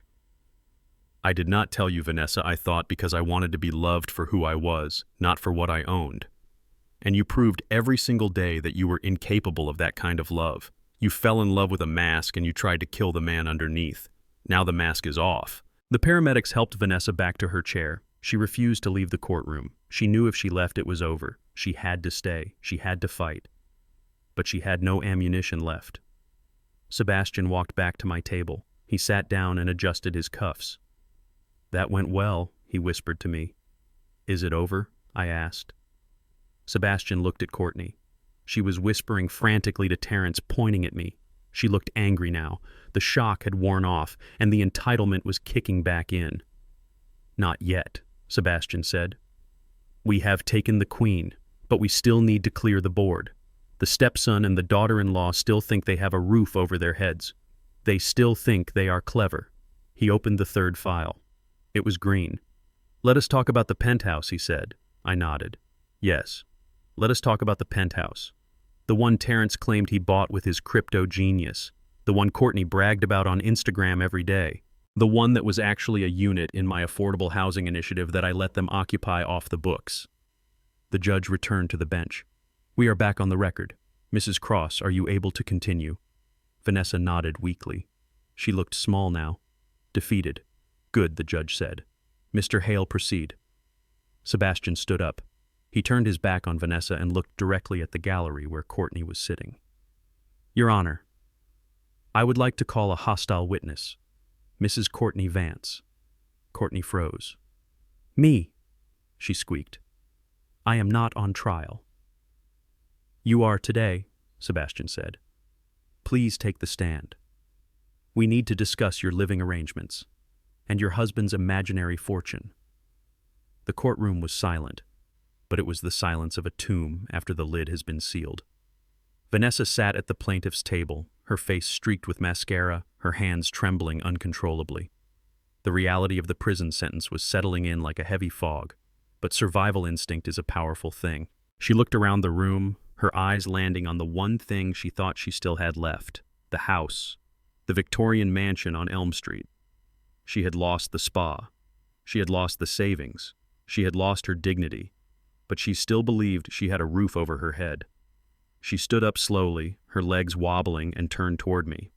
Her voice was no longer the screech of a harpy, but the whimper of a broken child. "Jeremiah," she sobbed, walking toward the defense table, her hands clasped in supplication. "Please. I understand about the money. I understand about the business. I made mistakes, terrible mistakes. But you cannot leave me homeless. That house is all I have left. It is where we lived for 15 years. It is my sanctuary. You cannot take the roof from over my head. Where will I go? Where will Terrence go? We have no money. We have no car. Please, Jeremiah, let me keep the house, just to live in. I will not sell it, I swear. I will just live there quietly until I can get back on my feet." I looked at her. I saw the fear in her eyes, but I also saw the calculation. She was already planning her next move. She thought if she could just stay in the house, she could find a way to claw back some power. She thought she could wait me out. She thought I was still the soft-hearted carpenter who could not say no to a crying woman. But that man had died the night she tried to have him committed. "You called that house a prison, Vanessa," I said, my voice low and steady. "You told your friends it smelled like old wood and despair. You spent every dinner complaining about the drafty windows and the creaky floors. You hated that house. You only loved the address. You only loved the appraisal value. I learned to love it," she lied, her tears flowing faster. "I have memories there, Jeremiah. Our memories. Do not throw me on the street. I am your wife. Even if we divorce, I am still a human being. Have some mercy." "Mercy," I repeated. "Mercy is what I showed you when I did not call the police the night you forged my signature. Mercy is what I showed you when I let you live rent-free in my building for a decade. But mercy has a limit, Vanessa, and you crossed it when you tried to erase my mind." She fell to her knees right there on the courtroom floor. It was a pathetic display. "Please, Jeremiah," she wailed, clutching the hem of my denim jacket. "I am begging you. Do not take my home. I will do anything. I will sign whatever you want. Just leave me the house." I pulled my jacket from her grip. I looked at Sebastian. He was watching her with the cold detachment of a surgeon looking at a tumor that needed to be removed. He did not feel pity. He felt efficiency. He opened the final folder on the table. It was a red folder, the color of warning, the color of a stop sign. Sebastian cleared his throat. The sound cut through Vanessa's sobbing like a knife. "Mrs. Cross, please stand up," Sebastian said. "You are embarrassing yourself, and you are wasting the court's time. We need to address the current status of the property at 42 Elm Street." Vanessa looked up, hope flickering in her eyes. "Current status," she whispered. "What do you mean?" "It is in the trust." "You said it was in the trust. That means it cannot be sold. That means I can live there, right?" Sebastian shook his head slowly. "I said the trust prohibits the sale to private entities. I did not say the trust was static. In fact, the trust has a very specific mandate regarding the use of the property. It is mandated to serve the community."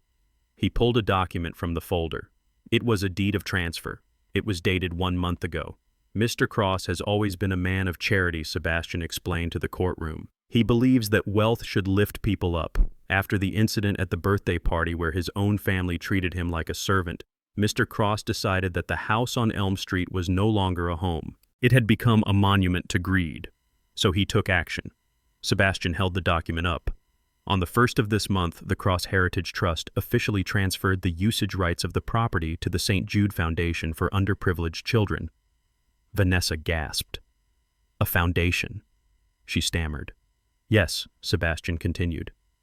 The house is no longer a private residence, Mrs. Cross. It has been designated as a transitional shelter and vocational school for at-risk youth. The renovations are scheduled to begin immediately. The purpose of the facility is to teach young men and women the value of hard work, craftsmanship, and integrity, values that have been sadly absent from that house for the last 15 years. Vanessa stared at him, her mouth opening and closing. You gave it away, she whispered. You gave my house to a bunch of orphans. I gave my house to children who need it, I corrected her. Children who will appreciate a roof over their heads. Children who will learn to build things instead of destroying them. Children who will not mock the man who feeds them. Sebastian handed a copy of the transfer to the judge. Since the property is now a commercial entity operating as a non-profit facility, there are strict zoning and liability regulations, Sebastian said. Civilians are not permitted to reside on the premises. It would be a violation of the insurance policy. Therefore, the foundation has issued a mandatory evacuation order. He turned to Vanessa and handed her a single sheet of paper. It was not a legal brief. It was an eviction notice, standard form, brutal in its simplicity. This is a notice to vacate, Sebastian said. Effective immediately. You have 0 hours, Mrs. Cross. The locks were changed at 9 o'clock this morning while you were sitting in this courtroom. Your personal belongings have been packed by a professional moving company and are currently sitting in a storage unit in Queens. The first month is paid. After that, it is up to you. Vanessa screamed. It was a sound of pure primal loss. My clothes, she shrieked, my furs, my jewelry. Your furs and jewelry are in the boxes, Sebastian said calmly, unless of course they were purchased with funds embezzled from the joint account, in which case they have been seized as evidence by the district attorney. I believe the police are inventorying them right now. No, Vanessa wailed, grabbing her hair. No, you cannot do this. I have nowhere to go. I have no money. I have no friends. I looked at her. I remembered the day I brought her to that house. I remembered carrying her over the threshold. I remembered promising her she would always be safe there. I had kept that promise until she decided that safety was not enough. You have your son, I said, pointing to Terrence, who was sitting at the table looking like a statue of misery. You have your daughter-in-law. Oh, wait, she left. Well, you have each other. You can start over. You can get jobs. You can rent a studio apartment. Millions of people do it every day, Vanessa. It is called life. But I am Vanessa Cross, she sobbed. I am a lady of society. You are a homeless woman with a criminal record, Sebastian corrected. And you are trespassing on the patience of this court. The judge banged his gavel. This hearing is adjourned. The court finds in favor of the defendant on all counts. The evidence of fraud and embezzlement will be transferred to the prosecutor. Mrs. Cross, I suggest you find a criminal defense attorney immediately, and I suggest you find a place to sleep tonight that is not 42 Elm Street. Vanessa collapsed into her chair, sobbing uncontrollably. Terrence did not move to help her. He just stared at me with hate in his eyes. You think you won, old man, Terrence spat. You think you are smart, but you are just a lonely old miser. You have nothing. You gave away your house. You live in a hotel. You are going to die alone in a room service bed. I stood up.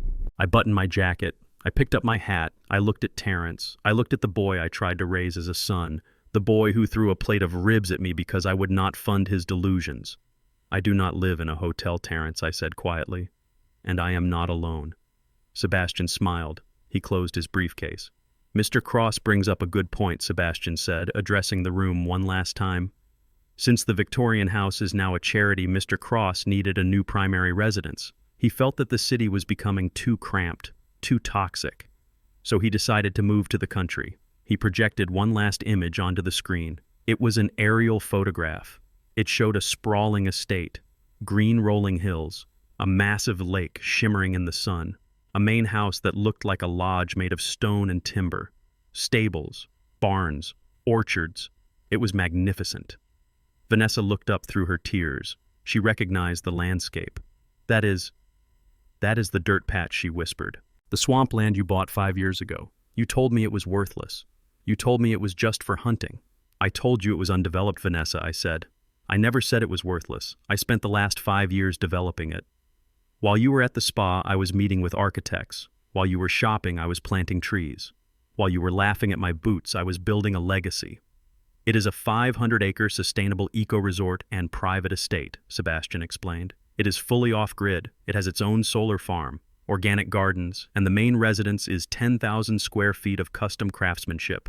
The market value is currently estimated at $25 million. $25 million, Terrence whispered, his greedy little heart breaking in his chest. And it is fully furnished, I added. With furniture I built. It is quiet there. The air is clean. There are no neighbors to judge you, no parties to ruin the vibe. Just peace. I looked at Vanessa. You always said you hated the country. I said. You said it was for peasants. You said you needed the city lights. Well, Vanessa, you have the city now, all of it. The noise, the dirt, the struggle. Enjoy it. I turned my back on them. I walked down the center aisle. The doors swung open. I walked out of the courtroom, and I did not look back. I left them in the wreckage of their own making. I walked out to the curb where Sebastian's limousine was waiting, but I walked past it. My old truck was parked right behind it. I got in my truck. I started the engine. I rolled down the window and let the city air hit my face. I was 68 years old. I was single. I was homeless in the eyes of the city, but a king in the eyes of the truth. I put the truck in gear and headed for the highway, headed for the hills, headed for home. The gavel struck the woodblock with a sound that felt like the closing of a heavy iron door. It was the sound of finality. The judge gathered his papers and left the bench without looking back. The court reporter stopped typing. The bailiff unlocked the side door. It was over. I had won everything. The lawsuit, the countersuit, the dignity I had lost over 15 years of silence. I stood up and buttoned my denim jacket. I felt light, physically light, as if the gravity in the room had shifted. I looked at the table across the aisle. Vanessa was staring at the empty judge's bench. Her face was a mask of ruined mascara and disbelief. Terrence was still frozen, his mouth slightly open as if he were waiting for a punchline that would never come. Courtney had already vanished, having fled the moment the eviction notice was served. Sebastian Hale closed his briefcase with a satisfying click. "We are finished here, Mr. Chairman," he said quietly. "The paperwork will be filed by the end of the day. The eviction notices are active. The asset freeze is absolute. You are a free man." I shook his hand. It was a firm handshake between men who understood the value of loyalty. "Thank you, Sebastian," I said. "For everything." I turned and walked toward the double doors. I pushed them open and stepped out into the hallway. The air was cooler here, away from the heat of the courtroom drama. I walked toward the elevators, my boots echoing on the marble floor. I just wanted to get to my truck. I wanted to drive to the country. I wanted to smell the pine trees and forget the smell of greed. I made it to the parking lot. The sun was shining. It was a beautiful day. I reached for my truck door handle. "Jeremiah, wait." The voice was shrill and desperate. I did not turn around. I knew who it was. I heard the click of high heels running on the pavement. Then I felt a hand on my arm. I turned slowly. Vanessa was standing there. Her hair was wild. Her eyes were red. She was out of breath. She looked at me, and for a second I saw the woman I had married 15 years ago. The woman who had smiled at me in the coffee shop. The woman who had told me she liked my hands because they looked like they could build anything. But that image faded, instantly replaced by the woman who had tried to lock me in a cage. She dropped to her knees, right there on the dirty asphalt of the courthouse parking lot. She did not care who saw. She grabbed my legs, wrapping her arms around my denim pant legs, burying her face in the fabric. "Please, Jeremiah," she sobbed, her voice muffled. "Please do not leave me like this. I made a mistake. I was scared. I was confused. They manipulated me. Terrence and Courtney, they put ideas in my head. They told me you were sick. They told me we were going to lose everything. I only did it because I was afraid." I looked down at her. I saw the top of her head. I saw the gray roots she tried so hard to hide. I felt the weight of her body against my legs. It was a heavy burden.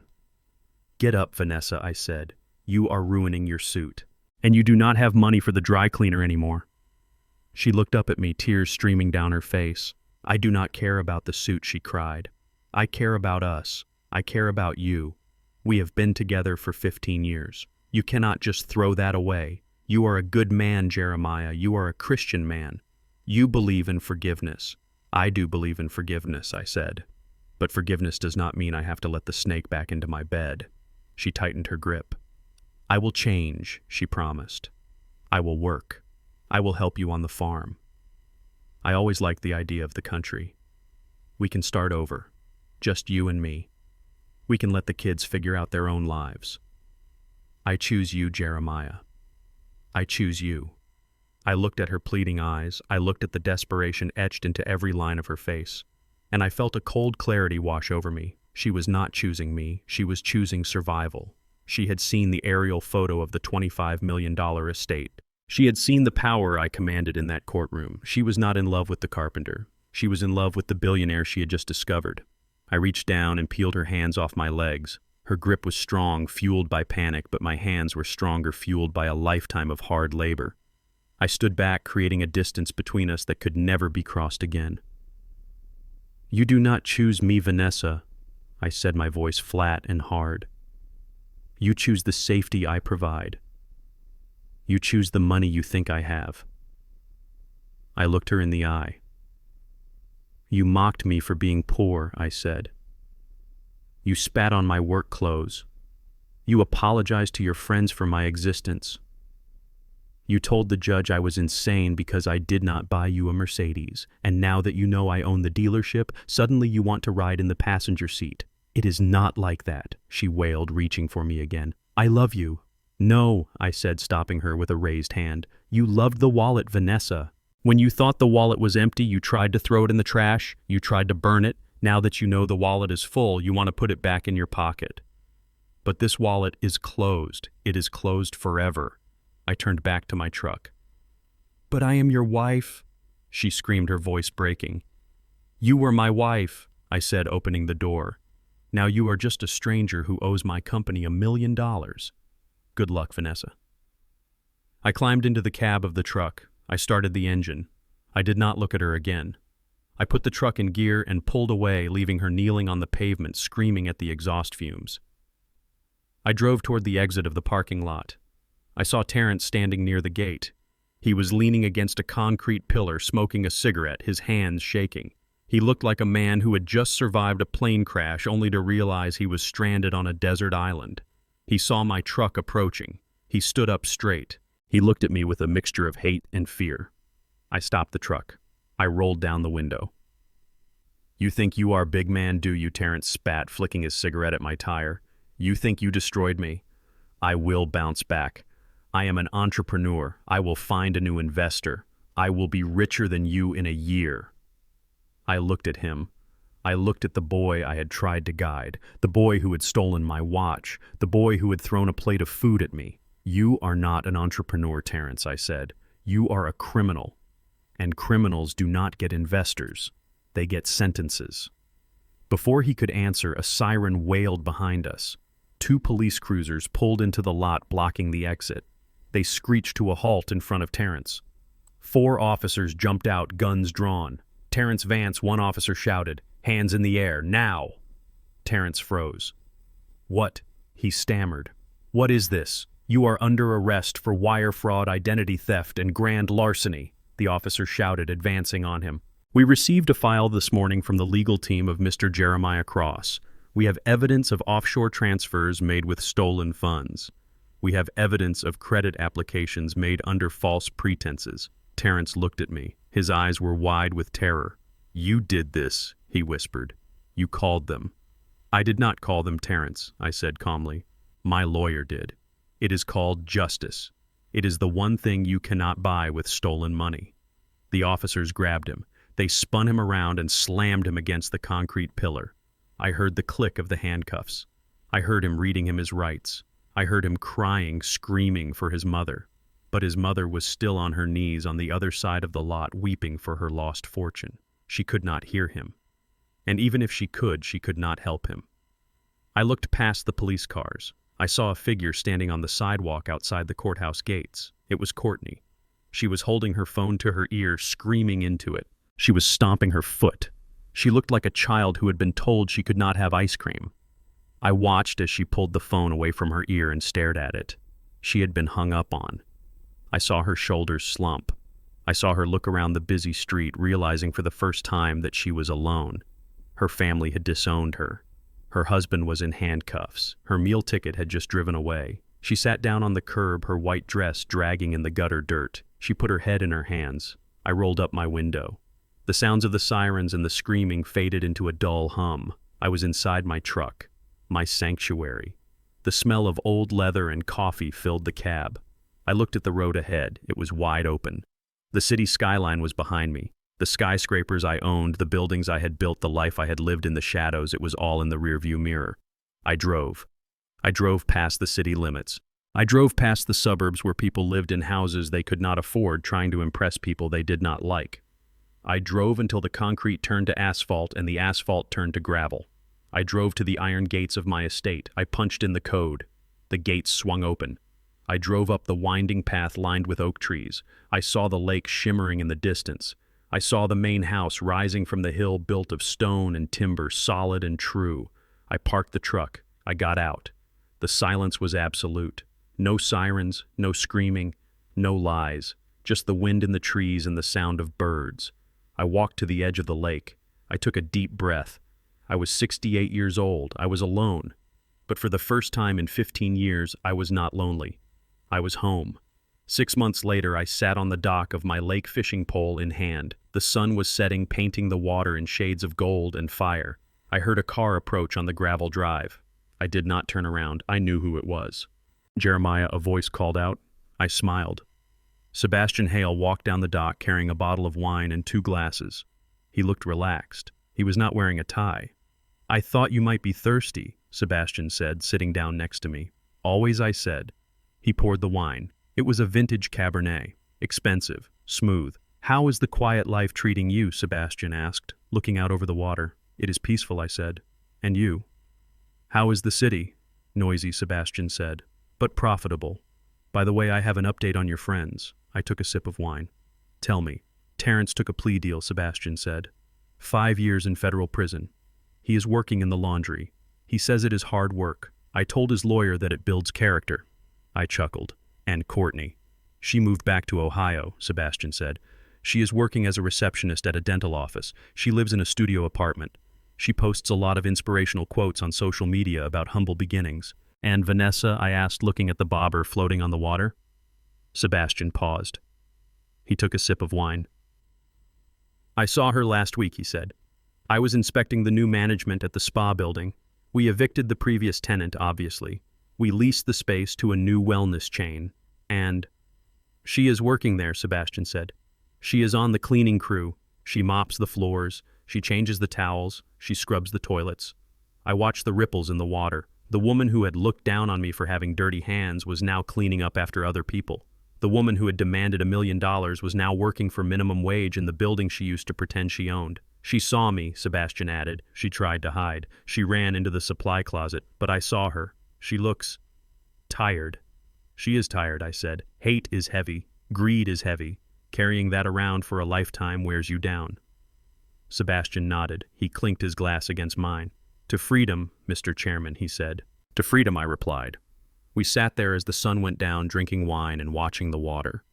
I did not hate them anymore. I did not pity them. They were just ghosts, shadows of a life I had left behind. I had my land, I had my friend, and tomorrow I had a class to teach. The vocational school at the old Victorian house was opening, and there were 20 kids waiting to learn how to hold a hammer. They wanted to learn how to build something real. And I was just the man to teach them. People say money cannot buy happiness. That is true. But it can buy the sledgehammer you need to break down the walls of a prison.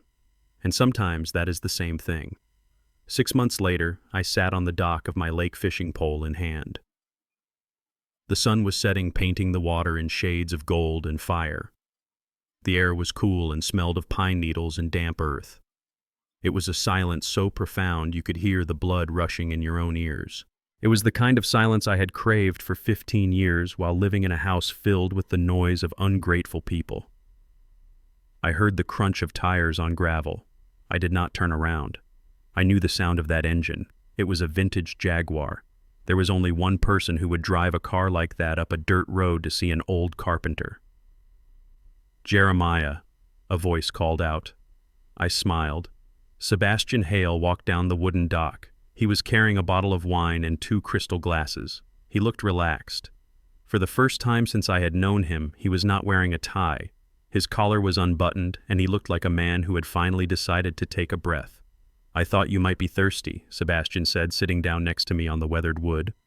"Always," I said, reeling in my line. He poured the wine. It was a vintage Cabernet, dark and rich. It cost more than the weekly grocery budget of my old life. It tasted like freedom. "How is the quiet life treating you?" Sebastian asked, looking out over the water where a heron was taking flight. "It is peaceful," I said. "The trees do not ask for money. The fish do not judge my clothes, and the house does not complain about the draft. It is everything I wanted." "And you?" "How is the city?" noisy Sebastian said, taking a sip. "Crowded, profitable. But I did not come here just to drink your wine and look at your trees. I have an update." I looked at him. I did not need to ask who he was talking about. Even here in paradise, the ghosts of the past still lingered at the edges of my mind. "Tell me," I said. Sebastian set his glass down. He looked at the water. "Terrence took a plea deal," Sebastian said. His lawyer advised him that with the evidence we provided regarding the wire fraud and the identity theft, a trial would be suicide. He pled guilty to 2 counts of grand larceny and 1 count of fraud. The judge sentenced him to 5 years in federal prison. I nodded slowly. 5 years. It was a long time for a boy who panicked when the Wi-Fi went down. "Where is he?" I asked. "He is at a minimum security facility upstate," Sebastian said. "And here is the irony, Jeremiah. He has been assigned a work detail. He is working in the prison laundry. He spends 8 hours a day washing other men's sheets and scrubbing stains out of uniforms." I let out a short, dry chuckle. The boy who told me manual labor was for peasants was now scrubbing underwear for 50 cents an hour. "He wrote a letter to the court," Sebastian added. "He said the work is hard. He said his hands hurt. I told his lawyer to tell him that calluses build character. Maybe when he gets out he will finally understand what it means to earn $1. "I hope so," I said. "And Courtney," Sebastian smirked. "Mrs. Vance has had a reality check. After her father's company liquidated, she had no safety net. Her friends stopped returning her calls when they realized she could no longer afford the brunch tab. She moved back to Ohio to live with an aunt." "Ohio," I said. "That is a long way from the penthouse. It gets better," Sebastian said. "She is working. She got a job as a receptionist at a dental office. She answers phones and files insurance claims. She lives in a studio apartment above a garage. I had my investigator check her social media. She posts a lot of inspirational quotes about humble beginnings and the value of simplicity. She is trying to rebrand her poverty as a lifestyle choice." I took a sip of wine. "At least she is working. That is more than she ever did in my house." "And Vanessa?" I asked. The name still felt heavy on my tongue. Sebastian paused. He swirled the wine in his glass. His expression grew serious. "I saw her last week," he said. "I was inspecting the new management at the spa building. You know, we evicted her business entity and leased the space to a national wellness chain." I nodded. I knew. I had signed the lease. "I was doing a walkthrough of the facility," Sebastian continued, "checking the renovations. And I saw the cleaning crew coming in for the night shift." He looked at me. "She is working there, Jeremiah. She is on the cleaning crew. The woman who used to walk through those doors like she owned the world is now the woman who mops the floors after the clients leave. She changes the dirty towels. She scrubs the toilets. She empties the trash bins." I stared at the ripples in the water.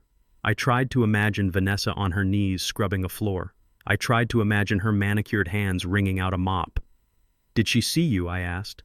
"She did," Sebastian said. "She tried to hide. She ran into the supply closet when she saw me coming down the hall. But I saw her. She looks tired, Jeremiah. She looks old. She has let her gray grow out. She was wearing a blue uniform with a name tag. Did you speak to her?" I asked. "No," Sebastian said. "I thought about it. I thought about asking her if she remembered the lease agreement she violated, but I decided against it. Her punishment is not a lawsuit. Her punishment is every single day of her life. Her punishment is remembering what she had and knowing she threw it away because she wanted more. She is tired, I said quietly. Hate is heavy, Sebastian. Greed is heavy. Carrying that around for a lifetime wears you down.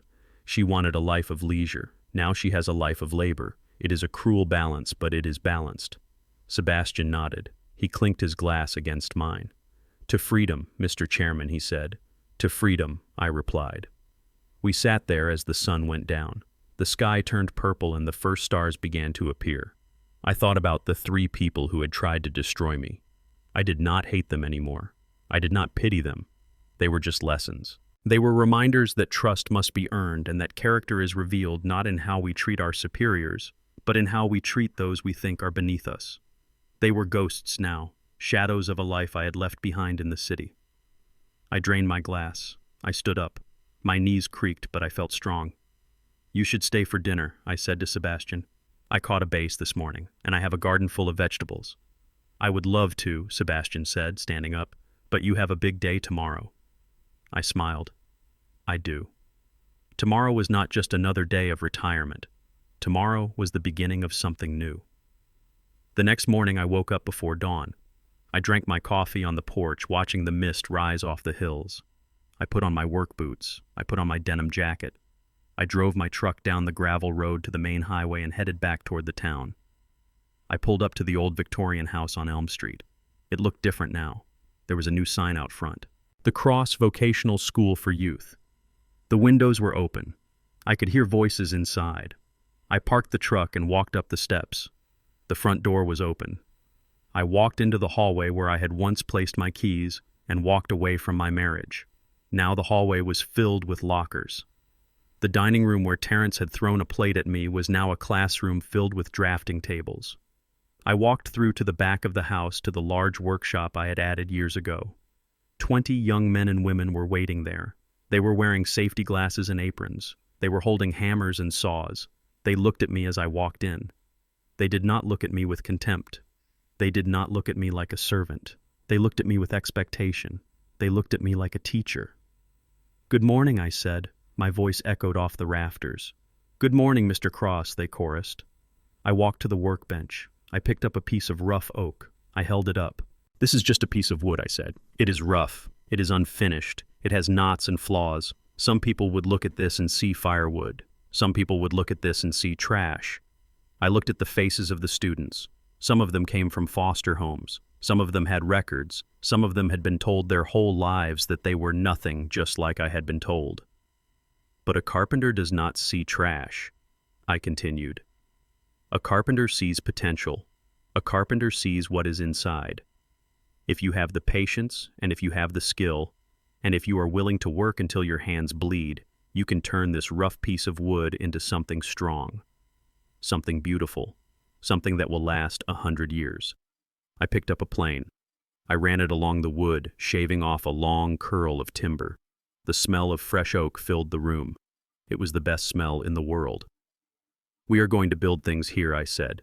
We are not just building tables and chairs. We are building a foundation. We are building a life. I looked out the window at the garden where Vanessa used to complain about the flowers. Now it was a vegetable garden tended by the students. People say money cannot buy happiness, I said, turning back to the class. And that is true. Money is just a tool, like this hammer. You can use a hammer to destroy a house, or you can use it to build one. I have seen people use money to destroy themselves and everyone around them. But today we are going to use our tools to build. I held out the hammer to a young boy in the front row. He looked nervous. He had a scar on his cheek and eyes that had seen too much. What is your name, son? I asked. Marcus, he whispered. Marcus, I said. Take this hammer. He took it. He held it awkwardly. Do not be afraid of it, I said. It is just metal and wood, but in your hand it is power. It is the power to change your reality. I guided his hand to the wood. I showed him how to strike, true and clean. Bam! The sound rang out. Solid. Real. That is the sound of truth, Marcus, I said. He smiled. It was a small smile, but it was real. I looked around the room. I saw 20 futures waiting to be built. I saw my legacy. It was not in the bank accounts. It was not in the skyscrapers downtown. It was here in the sawdust and the noise of work. I was Jeremiah Cross. I was a carpenter. I was a teacher. And for the first time in a very long time, I was exactly where I was supposed to be. I picked up my own hammer. All right, I said, let us get to work, because the work is the only thing that matters. The work is the only thing that stays. And I had a lot of building left to do. Here is the lesson learned and the call to action CTA for the story, The Lesson. Through this journey, I learned that true worth is never defined by the price tag on your clothes or the balance in your account, but by the integrity of your soul. Vanessa and Terrence chased the shadow of wealth, believing it entitled them to respect, only to discover that greed is a termite that rots the spirit from within. You cannot build a lasting life on a foundation of deception and entitlement. My greatest asset wasn't my hidden fortune, but the truth I lived by. Real legacy isn't about what you accumulate. It's about the tools you place in the hands of the next generation to build a better world. Call to action. If you believe that character is the only currency that truly matters, hit that like button and subscribe to the channel for more stories where justice is finally served.